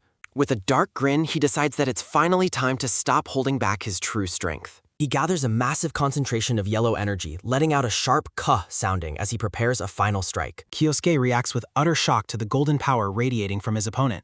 Observing the intense golden light from behind, the black-haired student notes that the magic being displayed is truly exceptional. Ingolf wears a fierce, competitive grin as he challenges the boy to keep the fight going. A glimpse of the legendary figures appears as the battle reaches a new peak of intensity. Ingolf is surprised to see a spell he doesn't recognize, realizing that the boy must have acquired it within the last 2 decades. Kyosuke steels his resolve, accepting the challenge to see exactly what the saint's power is worth. The black-haired boy's eye glows with a piercing blue light as he focuses on his next move. Jagged streaks of energy tear through the training ground, racing toward the brown-haired man. Ingolf immediately identifies the incoming assault as earth magic as boulders begin to erupt around him. Kyosuke focuses intensely, noting that the blast covers a wide area and will be impossible for his opponent to dodge. His attention is taken by a sudden pained groan sounding as Ingolf is caught in the center of the massive earth explosion. Seeing his opponent's stance break, Kyosuke prepares to follow up by slamming him with a powerful fused spell. The scene is overwhelmed by the announcement of his fusion magic. Swirling green energy and shattered rocks fill the air as the massive spell is unleashed. The red-haired disciple cheers wildly from the sidelines, thrilled to see his master breaking out his fusion magic. Watching from the stands, the girl with the red streak notes that Ingolf is losing balance midair, making this the perfect timing for an attack. The gargantuan cyclone of green energy closes in on the saint, promising a direct hit. Ingolf is momentarily obscured by the violent, swirling currents of Kyosuke's magic. The stadium vibrates as a sudden, thunderous hoo-sounding roar erupts from Ingolf as he flares his golden aura. Kyosuke watches in disbelief, wondering what kind of monster his opponent truly is. A powerful, glowing fist begins to punch directly through the heart of the green magical vortex. The air is split by a sudden, sharp ha-sounding shout as Ingolf exerts his full strength. With a brutal display of force, the brown-haired man charges straight through the remains of the fusion spell. The magical energy is shattered into harmless sparks by the sheer impact of the physical strike. Ingolf looms over the battlefield, standing atop a pillar of dust and energy as he looks down at the boy. The saint smirks, seemingly untouched by the high-level magic that was just used against him. Kyosuke is frozen in place, stunned that his opponent was able to simply cut through a fusion spell. In the stadium seats, the girl with the red streak is left in disbelief that the saint managed to nullify that level of magic so easily. Ingolf acknowledges that it was an excellent strike despite its failure to land. He confidently explains that no magic can pierce through his specialized mana armor. Kyosuke begins to analyze the golden haze, realizing that the aura itself is serving as a physical shield. He is forced to admit that the durability of the golden barrier is completely insane. Smirking, Ingolf reveals that his armor does far more than just shield him from harm. He declares that the true essence of his mana armor is turning his entire body into a single, unstoppable weapon. The brown-haired man prepares to launch a counterattack, his eyes glowing with renewed ferocity. Ingolf descends from the air like a golden meteor, aiming directly at the black-haired student. Kyosuke manages to leap backward at high speed, narrowly avoiding the point of impact. A massive shockwave ripples through the grass as Ingolf's strike pulverizes the ground. The red-haired disciple shouts in alarm as he watches the devastating force being leveled against his master. Smoke and debris cloud the area as the terrain is completely reshaped by the single blow. Skidding to a halt, Kyosuke wipes a trail of blood from his cheek and notes that Ingolf has grown significantly stronger over the last 20 years. He remains focused on the golden armor, trying to find any possible weakness in the legendary defense. Kyosuke considers using a countermeasure, though he worries that the spell is still incomplete and might not even work. Ingolf grows impatient, asking if the boy is going to attack before deciding to take the initiative once more. He makes a final declaration that he will end the match himself. The saint charges forward with explosive speed, appearing as a blur of brown and gold. Kyosuke realizes he has no other choice but to attempt his high-risk technique. His focus is shattered by a sudden pained sounding grunt as he is overwhelmed by a surge of blue and golden energy. Ingolf mocks the boy's efforts, questioning if he is trying to forge something and dismissing the attempt as useless. The brown-haired man continues his relentless assault as a purple haze fills the background of the intense struggle. Ingolf looks on with shock. Kyosuke prepares his celestial magic as Ingolf watches the display with an intense, focused gaze. Letting out a dismissive humph-sounding grunt, Ingolf deflects the magical energy with a single sweeping strike of his arm. Kyosuke stares at his glowing hand. The black-haired student is pushed back. Kyosuke lets out a pained sounding groan as he realizes he still hasn't managed to master the high-level technique. He stands on the training field, realizing that he cannot continue the fight at this current rate. Kyosuke prepares for his next wave. Ingolf lowers his guard, stating that they have already done more than enough for a simple sparring match. He suggests calling it a day, leaving Kyosuke clenching his fist in silent frustration at his own limitations. An announcement echoes through the stadium, officially concluding the day's training session and dismissing all the gathered students. Approaching the saint, a student praises Ingolf for his magnificent display and notes how inspiring it was for everyone watching. Nearby students discuss the match, acknowledging that Kyosuke put up a fight while marveling at the overwhelming power of the Pentagram Saints. The red-haired disciple tries to comfort his master, telling him he did a great job and that nobody can blame him for losing to a legend like Ingolf. Kyosuke reflects on the gap in their power, admitting to himself that he underestimated his opponent and cannot win in his current state. Clenching his fist, he resolves to push his void magic even further and become strong enough to challenge the saint again. As other students cheer and laugh, the girl with the red streak watches Kyosuke, noting that no one else realizes the true potential he is hiding. Ingolf walks away from the field. The brown-haired man pauses, wondering about the strange sensation he felt during the clash and questioning if it was truly bloodlust. He looks back thoughtfully, reflecting on how long it has been since he experienced such an intense and meaningful battle. Dismissing his concerns, he continues walking toward the academy buildings as the sun begins to set on the training grounds. Ingolf looks back at Kyosuke's retreating form, certain that the boy is not the type to let things end here. That night, Ingolf sits alone. Surrounded by books in his private library, the saint reflects on the fight that finally got his blood boiling after so many years. He takes a drink, admitting to himself that he never expected Asai Kyosuke to be as strong as he truly is. Looking into the distance, Ingolf confesses that there was a specific moment during their clash where he actually felt a surge of fear. Memories begin to resurface for him. The scene shifts to a peaceful village where a sudden, loud wah-sounding scream tears through the quiet atmosphere. In a memory from the past, a younger Ingolf kneels on the ground as Kyosuke stands victoriously before him, declaring his win. Looking up in surprise, Ingolf asks what that technique was and accuses his rival of hiding such a powerful spell from him all along. With a confident smirk, the long-haired man explains that he needed an ace up his sleeve, especially since Ingolf almost defeated him earlier. Ingolf laughs at the remark, noting that his rival never changes and is always finding new ways to exceed his expectations. A foot steps forward with propus. The saint reaches out a hand to his friend, calling him Kyoichiro and eagerly challenging him to one more round of combat. Returning to the present, Ingolf realizes the alcohol is making him feel nostalgic, which he considers to be a dangerous sign. He looks down at his glass, contemplating how a past tainted with darkness cannot be easily wiped clean or turned back to white. His attention is taken by a sudden deep gulp sounding as he finishes his drink and admits how much he has missed that feeling of competition. With a determined look in his eyes, he silently challenges Asai Kyosuke to come and show him the full extent of his power. Deep within a forest, Kyosuke stands ready to begin his next phase of growth under the weight of a silent challenge. He notes that nothing has changed in 20 years and decides that the current environment is perfect for his needs. Kyosuke acknowledges that he cannot match Ingolf yet and decides he must retrain his body and magic from the ground up. Approaching a hidden location, he identifies a specific dungeon as the perfect place to accelerate his intense training regimen. His attention is taken by a sudden rhythmic tap sounding as he carefully navigates the rocky terrain leading into the cavern. Inside the crystal-filled dungeon, he notes that the gravity field is significantly stronger than on the surface, making it an ideal training ground. He recalls the power of Ingolf's strikes, realizing that taking a direct hit from such force would be fatal without proper preparation. Kyosuke decides that his first priority must be to significantly strengthen his physical body to withstand the saint's overwhelming pressure. He smirks with confidence, knowing that once he can fight head-on, his secret, incomplete spell will finally be the deciding factor in their rematch. The black-haired student begins a relentless assault on the dungeon's monsters, silently telling Ingolf to wait for their next encounter. Students walk along the academy paths. The girl with the red streak finds it strange that Asai Kyosuke has not returned to the dorms at all since the day of the match. The girl with the red streak wonders where Kyosuke went, while the red-haired disciple lets out a long, weary ha-sounding sigh. The red-haired disciple mopes about how boring the academy has become without his master around. He dismissively labels the girl as just another one of his master's fangirls. She decides to play along with the label and asks if he knows Kyosuke's current location. Rubbing his head, he mentions hearing that Kyosuke headed toward the eastern forest for training. Her eyes narrow as she ponders the significance of that specific location. She quickly runs off toward the woods, shouting a brief word of thanks behind her. Standing among the trees, she identifies a hidden dungeon that would be an ideal training site. She remains suspicious, wondering how a mere student could possibly know about such a secluded area. She considers the true identity of the boy known as Asai Kyosuke. Her thoughts wander to the possibility of him being the legendary Misato Kyoichiro. A heavy sweat drips down her face as she focuses on her investigation. Her mind drifts back to a meeting that took place about a month ago. She recalls receiving a secret order from a high-ranking official during a private audience. Her mission was to investigate any individual who might secretly be Misato Kyoichiro in disguise.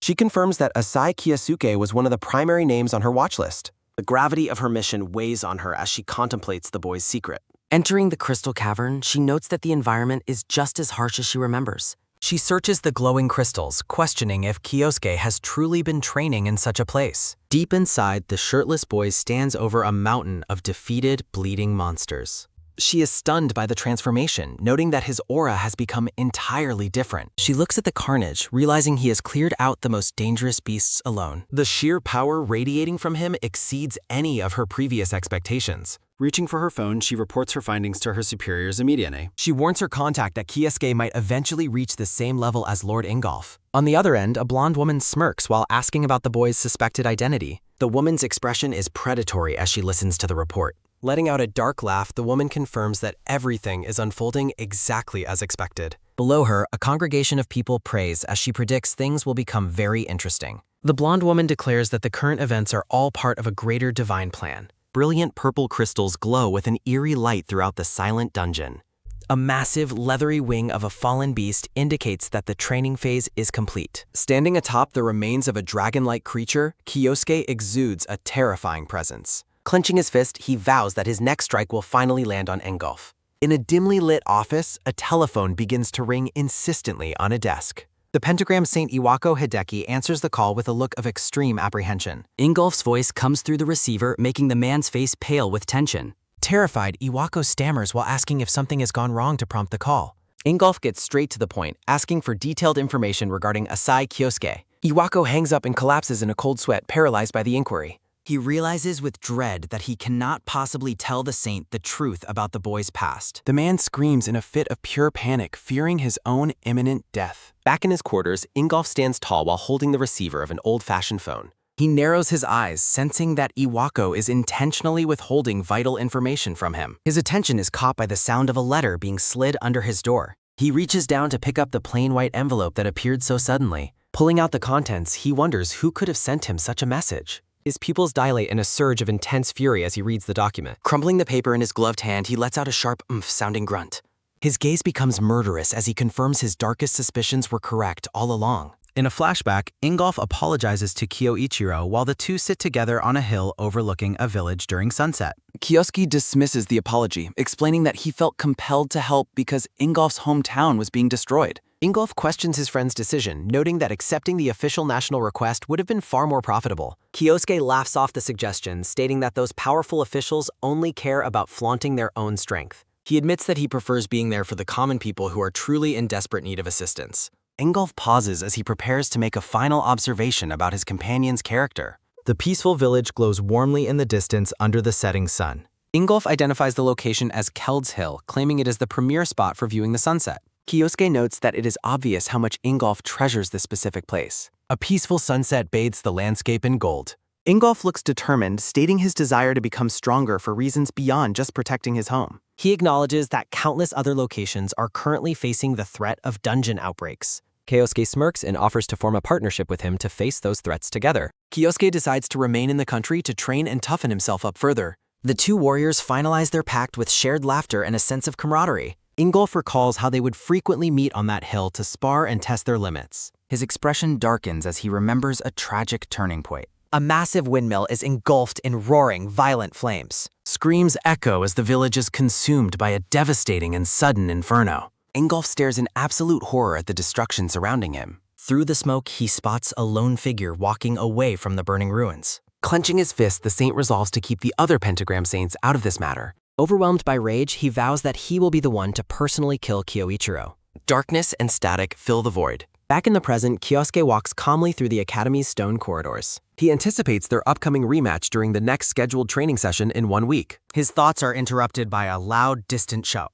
The red-haired disciple runs toward him, ecstatic to see that his master has finally returned. Kyosuke asks what the urgency is as his disciple approaches. The younger boy produces a plain white envelope explaining that a message arrived for him. Kyosuke silently accepts the letter from his student. The red-haired disciple curiously asks what the contents of the message are. Continuing on his way, Kyosuke dismisses the inquiry by claiming it was nothing important. The disciple stands alone, confused by his master's sudden and cold departure. Peering from behind a pillar, the girl with the red streak watches the encounter intently. Sunlight filters through the swaying autumn leaves. A lone figure walks up a grassy slope toward a familiar meeting place. Ingolf stands waiting on the ridge and acknowledges Kyosuke's arrival. Kyosuke questions the saint's choice of Keld's Hill as the location for their meeting. Ingolf drops all pretenses and addresses the boy by his true name, Misato Kyoichiro. Kyosuke asks if the saint was indeed the one who sent the summons. Stepping forward, Ingolf suggests that the answer should be perfectly obvious. A sudden, powerful surge of fire erupts around Ingolf as he declares his intent to kill his rival. The saint bellows his final challenge, vowing to erase his former friend from existence. Kyosuke's hand begins to glow with an eerie blue light as he admits the feeling is mutual. Enveloped in a massive aura of void magic, Kyosuke prepares to end their long-standing feud himself. The two legendary warriors face one another across a desolate, windswept field. Kyosuke asks how his true identity was finally uncovered after all this time. Ingolf turns away, stating that the method of discovery is no longer relevant. He makes it clear that his desire for vengeance has nothing to do with his title as a saint. Kyosuke asks if this specific hill was chosen for their meeting, and Ingolf confirms his choice. Warning his rival to make no mistake, Ingolf stomps his foot with a loud boom-sounding impact. His face twisted in rage, the saint vows that he will never forgive the boy for his past actions. Smirking, Kyosuke notes the coincidence and agrees that they are both on the same page. An intense aura clash occurs between the two legendary warriors as they prepare to battle. Clenching his fist, Ingolf reminds Kyosuke of their previous mock battle and its outcome. He boasts that his personal mana armor is an absolute defense, capable of blocking any attack. Charging forward, he declares that neither physical nor magical strikes can penetrate his golden protection. Screaming Kyoichiro's name, Ingolf insists that the boy has no hope of winning this confrontation. He lunges forward with his fist glowing, letting out a ferocious ha-sounding battle cry. A massive explosion of dust and energy erupts as Kyosuke barely manages to evade the punch. Kyosuke continues to dodge as the ground is torn apart by the saint's sheer power. Close up on Ingolf's face as he challenges the boy to find a way to react. He recalls that Kyosuke could only focus on dodging during their last encounter and mocks him. Preparing another massive strike, Ingolf promises to blast him away with a powerful shockwave. The entire field is engulfed in a bright light as a sudden boom-sounding explosion occurs. Kyosuke surprises his opponent by charging directly through the rising smoke and debris. Shocked, Ingolf notes that the boy is actually attempting a risky head-on assault. Enveloped in a swirling blue energy, Kyosuke rushes forward with a determined expression. He lets out a loud ooh-oh sounding shout while wreathed in a vibrant green aura. A massive pillar of light and magic erupts at the point of their intense collision. The two combatants are momentarily lost in a chaotic swirl of fire and raw mana. Glancing back, Kyosuke stays focused even as the saint's power grazes his suit. Their fists clash with incredible force, creating a blinding flash of light on impact. A gargantuan shockwave ripples through the windswept field as their powers reach a temporary stalemate. Skidding back across the grass, Kyosuke lets out a sharp, sounding click of frustration. He realizes that the saint's defensive armor is indeed as solid as a mountain. Surprised by the display, Ingolf wonders how the boy survived the shockwave and hit so hard. He acknowledges that Kyosuke has clearly been training since their last official match. Close up on the saint's eye as he suspects there is more to the boy's improvement. He questions if Kyosuke has somehow managed to copy the mechanics of his mana armor. Gritting his teeth, Ingolf dismisses the boy's attempt at replication as utterly pathetic. He claims to have finally figured out the secret mechanism behind his rival's magic. He asserts that void magic is simply a tool for copying the spells of others. He sneers that a cheap imitation will never be enough to defeat the real thing. Kyosuke looks away calmly, mentioning that he once admired Ingolf's unique time magic. Ingolf admits that there was a time when he even looked up to those abilities. His expression turns murderous as he notes that the person standing before him has changed. He declares that his mana armor is an impenetrable barrier that will never be broken. Fixing his gaze on his rival, he repeats that his defense will never fail him. Kyosuke repeats the word copying with a hollow expression as if contemplating the label. He clenches his fists, stating that the true nature of void magic goes much deeper.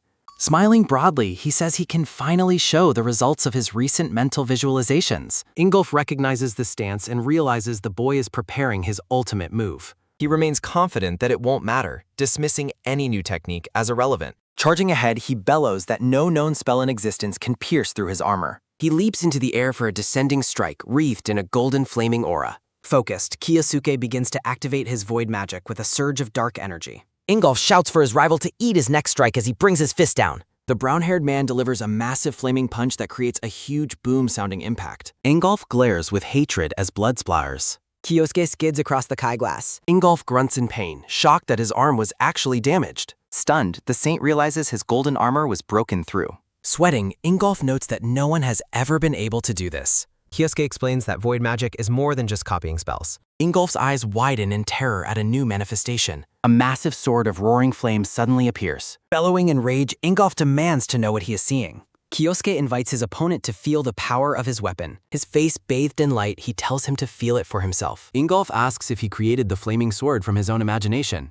Kyosuke confirms the blade is a bespoke spell designed to pierce mana armor. He adds that the original magic exists nowhere else in the world. Even so, the brown-haired man asks how this is happening. He wonders how the sword could possibly cut his mana armor. Kyosuke mockingly observes that his opponent looks confused. He points out that the saint's claim of absolute defense is false. Ingolf screams that his mana armor is completely impenetrable. Kyosuke interrupts him, stating that a blind spot definitely exists. He identifies that the saint's magic converts mana into a metal attribute. Shocked, Ingolf demands to know how he discovered that secret. Kyosuke reveals he used their previous encounter to analyze the magic's nature. He explains that reproducing the spell means he fully understands its mechanics. The boy notes that no metal is invincible, regardless of its toughness. He reveals his ultra-high temperature flame blade was made to melt metal. Ingolf recalls his armor shrugging off every spell until this fire appeared. He is horrified by the immense heat packed into that single sword. Kyosuke tells him to accept defeat, but Ingolf refuses to be underestimated.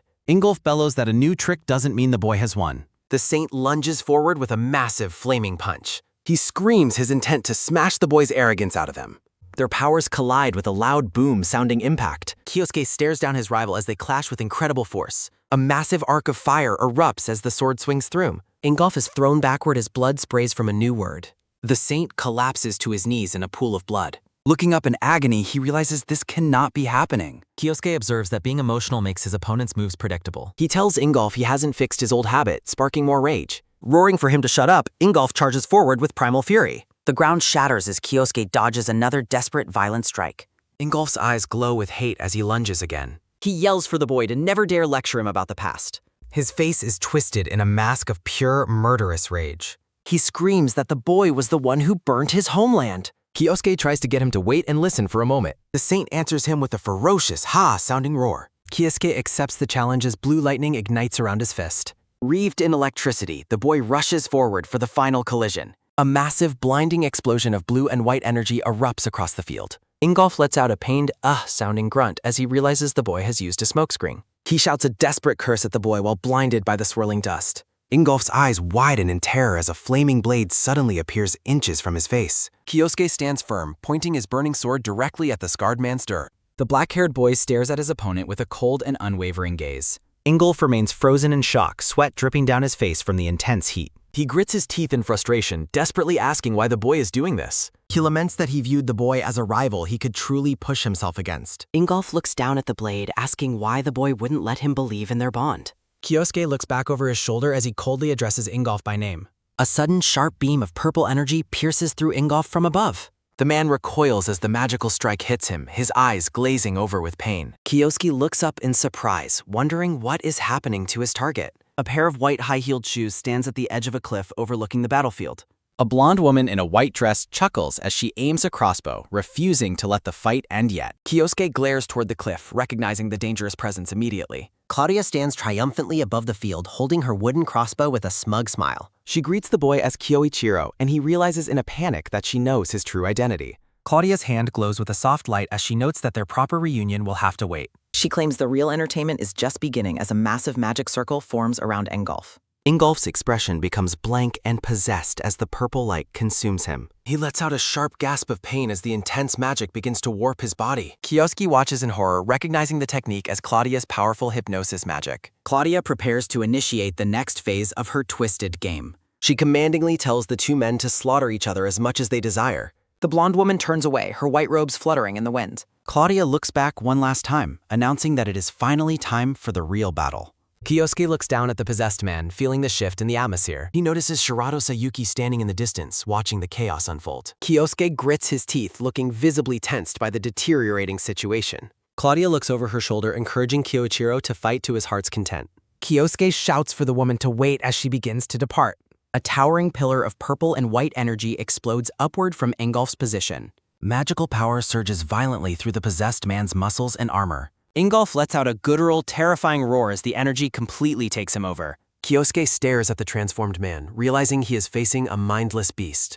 He reflects that the hypnosis used on Ingolf is the same perfect magic he once encountered. He recalls a past moment where he witnessed this specific soul-binding spell in action. He understands now that his own previous magic was merely a weak copy of Claudia's original power. Kyosuke sighs at the realization that this confrontation is going to be incredibly troublesome. He clenches his flaming sword, deciding he has no choice but to force his way through. Ingolf lets out a deafening roar as he prepares to lunge at the boy. Kyosuke prepares to follow his original combat plan despite the magical interference. He tells himself to remain calm and carefully analyze his opponent's every movement. Ingolf's foot strikes the earth with enough force to shatter the ground beneath him. The possessed man charges forward like a blur of purple lightning. Kyosuke blocks a massive glowing punch, shocked by the overwhelming force behind the strike. The impact between the sword and the magical fist creates a violent explosion of sparks. Kyosuke is sent skidding backward across the dirt, struggling to maintain his footing against the raw power. Kyosuke swings his massive, blazing sword forward.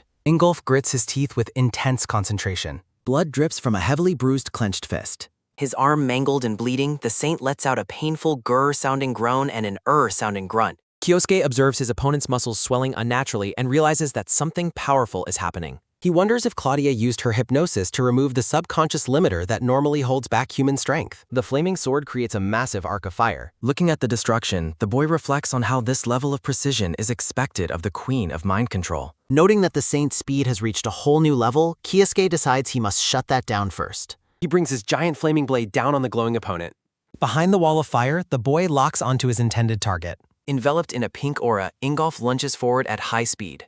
Kyosuke prepares another heavy swing of his bespoke fire magic. He focuses his attack specifically on the man's legs to break his mobility. A massive burst of blood erupts from the Saint's lower body as the hit connects.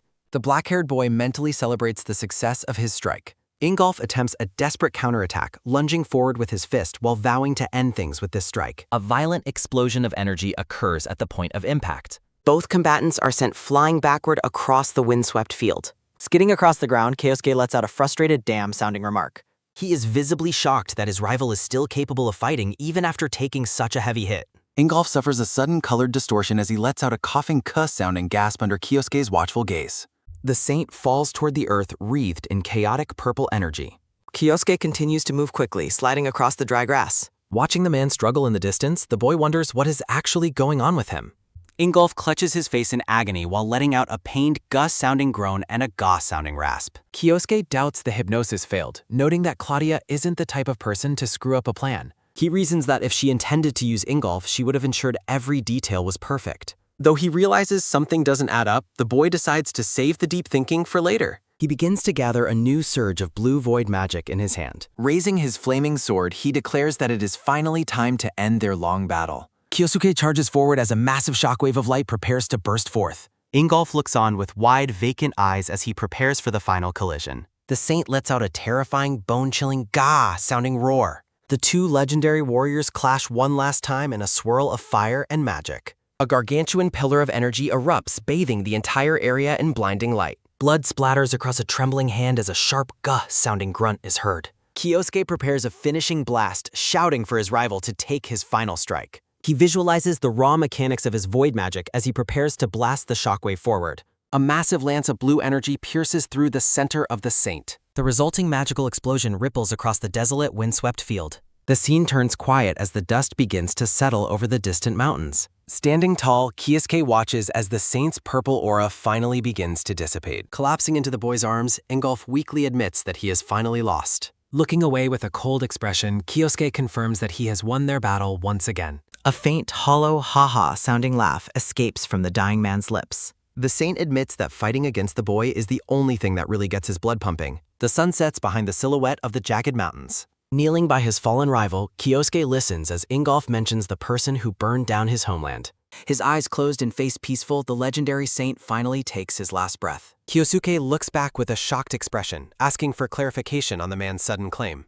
Ingolf lets out a pained sounding grunt as he struggles through his injuries. Kyosuke sits quietly by the injured man, noting that he has finally regained consciousness. Ingolf breathes out the boy's true name with a look of pure disbelief. He stares at his bandaged arm, asking if the boy was the one who provided aid. Sitting by a small campfire, Kyosuke explains it was simple first aid while Ingolf questions his motives. Ingolf stares at the boy, wondering why a rival would bother saving his life. Kyosuke leans in, asking what the man meant by claiming he didn't burn his hometown. A vision of a village reduced to ashes appears as the mystery of the arsonist remains. Ingolf studies the boy's tone, realizing that his suspicions may have been correct all along. The scarred man grits his teeth in physical and mental anguish. He recalls the events from 20 years ago, just before the Great Calamity began. Ingolf insists that he was certain of what he witnessed regarding the Furo. Kyosuke reacts with shock as the man claims to have seen his silhouette starting the fires. Ingolf admits that he struggled to reconcile that image with the person he knew. A memory shows a laughing figure amidst a burning town, identified as Misato Kyochiro. Kyosuke is visibly tensed, sweat dripping as he tries to process the impossible accusation.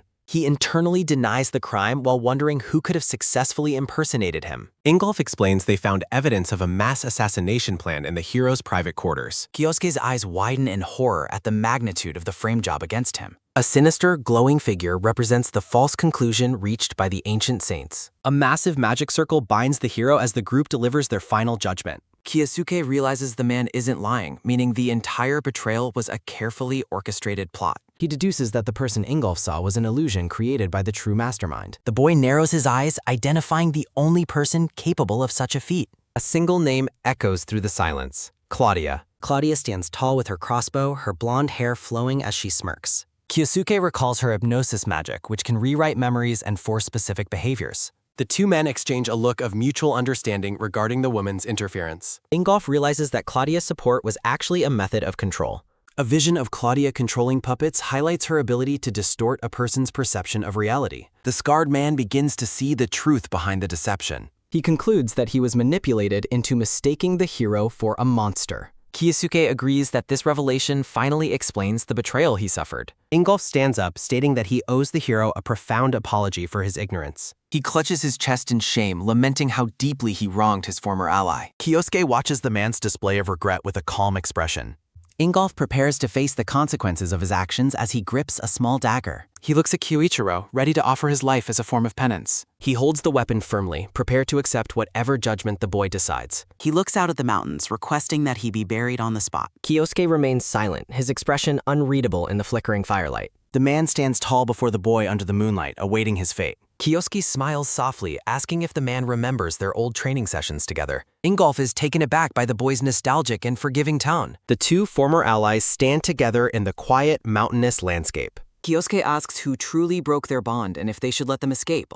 He extends his hand, formally asking Ingolf to team up with him once more. He smirks, noting that accepting defeat without a fight was never the man's style. A small, defiant smile finally breaks across Ingolf's face. Letting out a sounding "he please." The rivals share a handshake at sunset. Bandaged hands grip tight, signaling unfinished business. Ingolf asks if they are heading to the Mediterranean, and the black-haired boy confirms it. Kyosuke explains that Claudia built a city for her followers and likely uses it as her base. The brown-haired man offers to help, but Kyosuke firmly rejects the idea. Kyosuke explains that Claudia's forced death spell means she likely assumes the duel has already concluded. Ingolf acknowledges the logic behind the boy's plan. Kyosuke notes that Claudia expects only one survivor, and he plans to show her she miscalculated. Kyosuke explains that his supposed death is an advantage and tells Ingolf to maintain his official position. He reflects on the recent suspicious behavior and movements of a man named Nathaniel.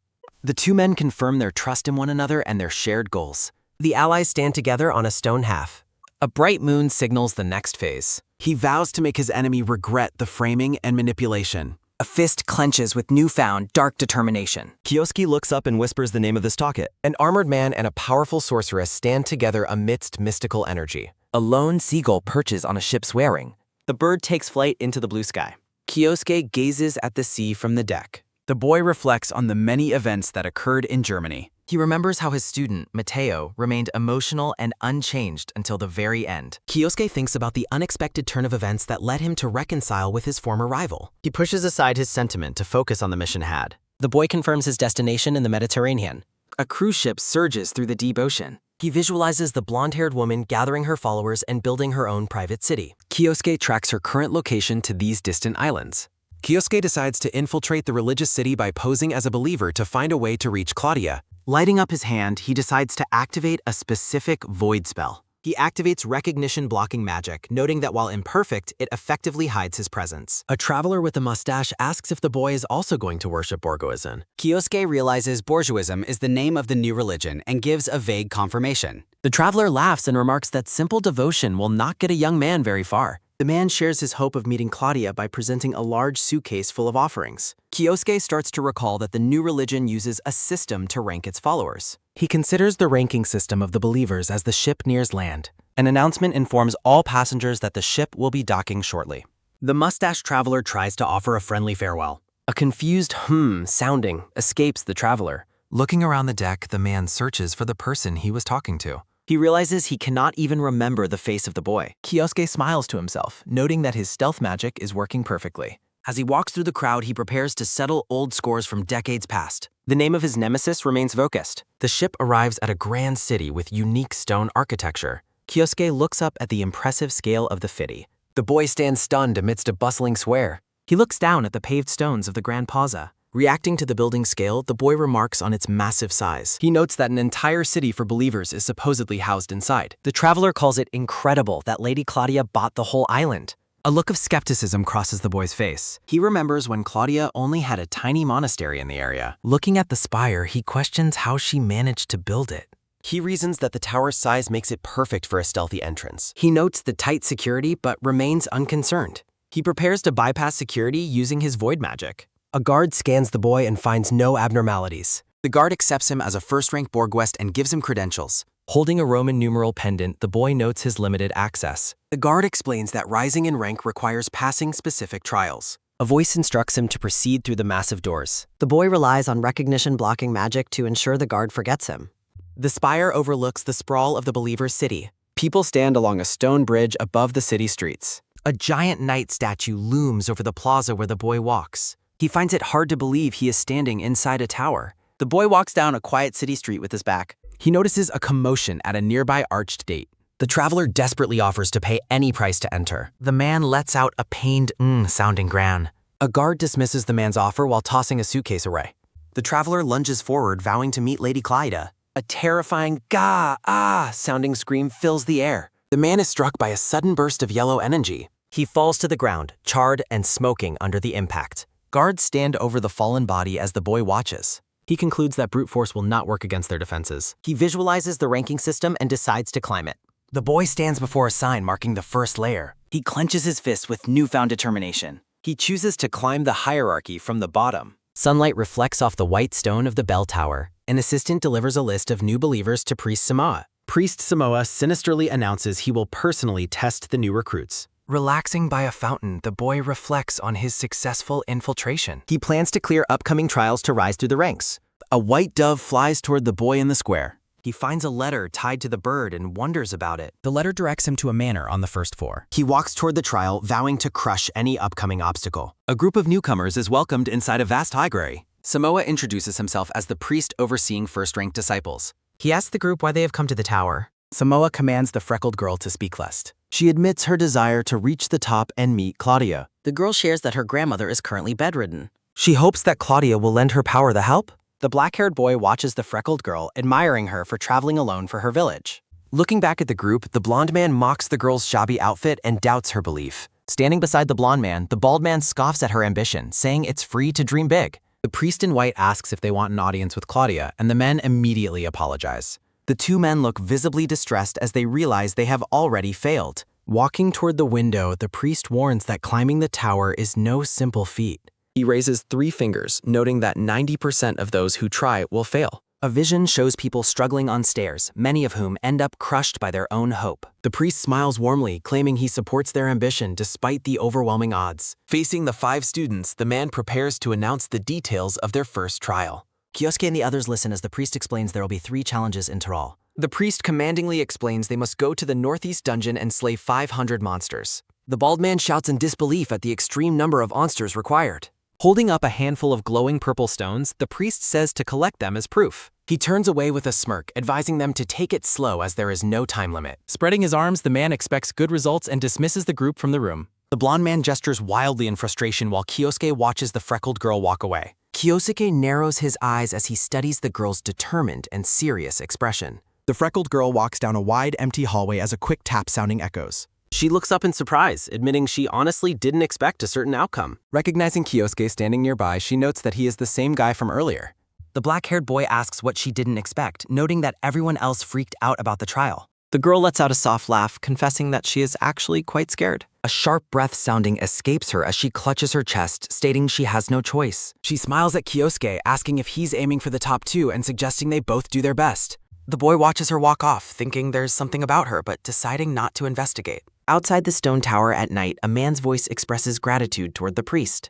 A mustached man in a suit joyfully holds up a golden necklace, excited to finally move up. The priest dismisses the thanks, claiming it is nothing more than divine providence. The man in the suit hums a happy tune as he carries a heavy briefcase up. In a darkened room, a man pours red wine while noting the priest's recent success. The man in the suit points out that the priest raises trial difficulty specifically to extort the desperate. Sipping his wine, the priest notes the dungeon monsters are too powerful for the weak to ever defeat. He looks at a suitcase overflowing with cash, stating the poor should cling to hopeless dreams until they break. The priest lets out a sharp, terrifying scream of shock as something unexpected occurs. Standing outside on a balcony, Kyosuke hears the man's sudden, guttural shout sounding from within. The black-haired boy reflects that the man is a typical villain, bleeding people dry while ignoring his surroundings. A sudden, loud knock sounding on the desk startles the priest as he works on papers. Removing his glasses, the man looks up with an annoyed expression to ask who is there. Kyosuke bows politely as the priest recognizes him as the new believer from the day before.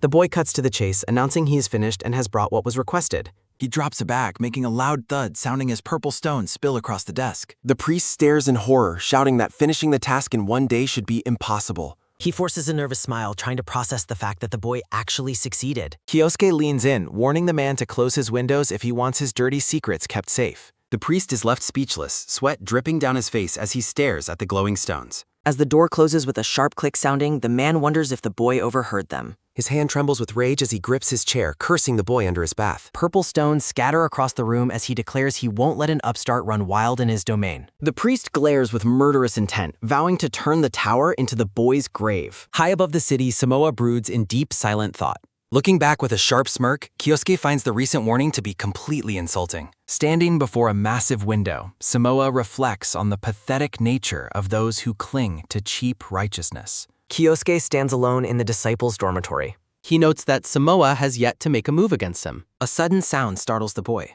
A white dove flies through the window. Unrolling a scroll, Kyosuke reads instructions to proceed to a specific dungeon for his second trial. He recognizes that Samoa is clearly attempting to eliminate him under the guise of a test. Clenching the paper, he realizes the priest intends to fulfill a tower requirement while killing him at the same time. Kyosuke approaches a swirling purple portal, noting that he must defeat a dungeon boss to pass. Though he knows it is a trap, the boy decides it doesn't matter. He steps firmly into the portal. He arrives at the lava cavern dungeon. Shielding his face, Kyosuke remarks that the intense heat of the lava cave is no joke. He reasons that Samoa expects the high-difficulty boss of this dungeon to finish him off for uncovering his corruption. The boy considers that his enemy likely has a backup plan in place. Gathering energy in his palm, he decides he should have a backup plan of his own. A sudden violent explosion of fire erupts. Debris flies through the scorching air. A massive reptilian monster looms over the black-haired boy. He identifies the creature as a flame rex. He notes that these are upper-tier fire monsters that typically roam in packs. Smirking, Kyosuke acknowledges the high level of the dungeon but remains undeterred. He prepares to unleash a powerful spell. Shimmering energy signals the activation of his void magic. He commands the magic to activate as massive ice shards erupt across the cavern floor. The freezing crystals pierce through a flame rex. Multiple monsters are skewered by the rising ice. A bright flash marks the spell's impact. Surrounded by a blue aura, Kyosuke notes that his training for the fight with Ingolf is finally paying off. He decides to keep up the pace as he walks past the frozen remains of his enemies. A dark boot steps onto the stone. A hooded figure watches from the shadows. Back in the tower, an assistant asks Samoa if he is certain about the new disciple. The worried man notes that the boy cleared the first trial in one day and might even defeat the boss. Samoa dismissively asks if any first-tier disciple has ever successfully beaten that particular boss. Grinning wickedly, the priest reveals that he has already dispatched an assassin to ensure the boy's death. The assistant is visibly shaken by the news. Samoa describes the assassin as a professional killer who will ensure the boy does not survive. Hidden nearby, the assassin is shocked to see Kyosuke take down a boss in an instant. Looking at the massive, frozen wolf creature, the killer admits that while he was warned of the boy's strength, this display is insane. He prepares a perfect ambush, believing that even the strongest warrior cannot react to a surprise attack. The hooded man lunges forward with his sword. Closing in on the boy's back, the assassin declares that his target's head is now his. His momentum is halted by a sudden blue flash as he lets out a pained, sounding grunt. The assassin stares up in wide-eyed shock. He looks down in horror to find his legs completely encased in blocks of ice. Lying helpless on the ground, the man wonders how the boy could have possibly known his exact location. Kyosuke notes hunters are often callous. The frozen assassin recognizes tracking magic. Kyosuke utilizes void-class tracking magic. He considers his tracking butterfly's insurance. His smirk widens as he grabs his attacker and lets out a quick, sharp tsk sounding. A monster's severed claw falls heavily. Samoa is shocked Kyosuke returned to laugh. Kyosuke comments on the boss's strength. He mentions a mysterious cloaked attacker. Samoa fumes as Kyosuke plays innocent. Samoa assigns the third trial. The priest wonders why he's silent.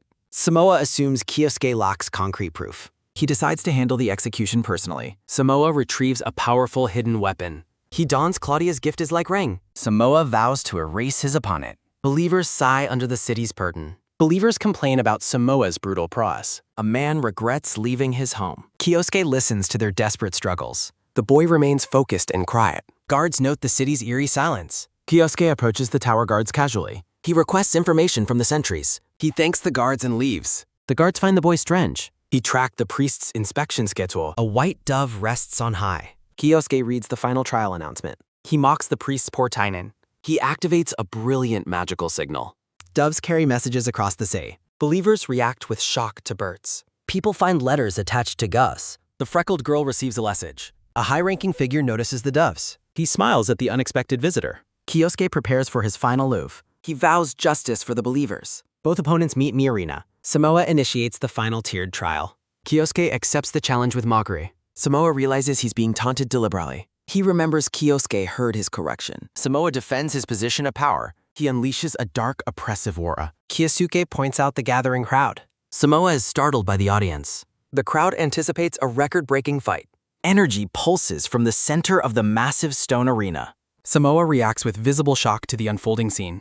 Samoa notes the massive audience that has gathered to watch. He realizes the boy has prepared a trap. The black-haired boy announces his discovery of Priest Samoa's corruption. He explains that Samoa sent an assassin to keep him quiet. Samoa is taken aback by the public accusation. Samoa laughs off the boy's claims as total lass. He worries about the boy possessing actual proof of his crimes. Samoa commands the trial to start while vowing to kill him. Vile monsters emerge from dark, swirling purple energy. The crowd recognizes the high-level monster summoning magic in use. Samoa mockingly promises rank for survival before anticipating the boy's death. The summons charge toward the boy across the arena floor. He prepares to unleash a counterspell from his palms. A massive explosion of blue ice energy fills the arena. Every summoned beast is instantly frozen in giant ice shards. Samoa gasps as the boy offers a short, casual apology. The boy points out that defeating the monsters was not forbidden. The stunned crowd wonders about the boy's true identity and power. They marvel at the incredible scale of the boy's magic. Samoa lets out a pained sounding grunt of frustration. He refuses to allow a commoner to disrupt his peace. Samoa prepares to rely on his powerful red gemstone ring. He credits his strength to the ring gifted by Claudia.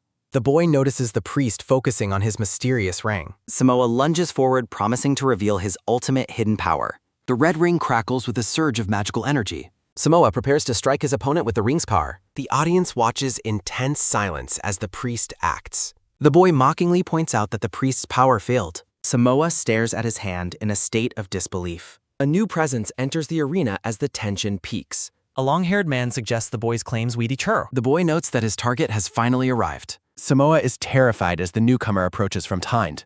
Fifth-layer priest Ajido Norman is officially introduced to the arena. Ajido Norman questions why the priest's holy ring failed him. He demands that the priest reveal the entire truth immediately.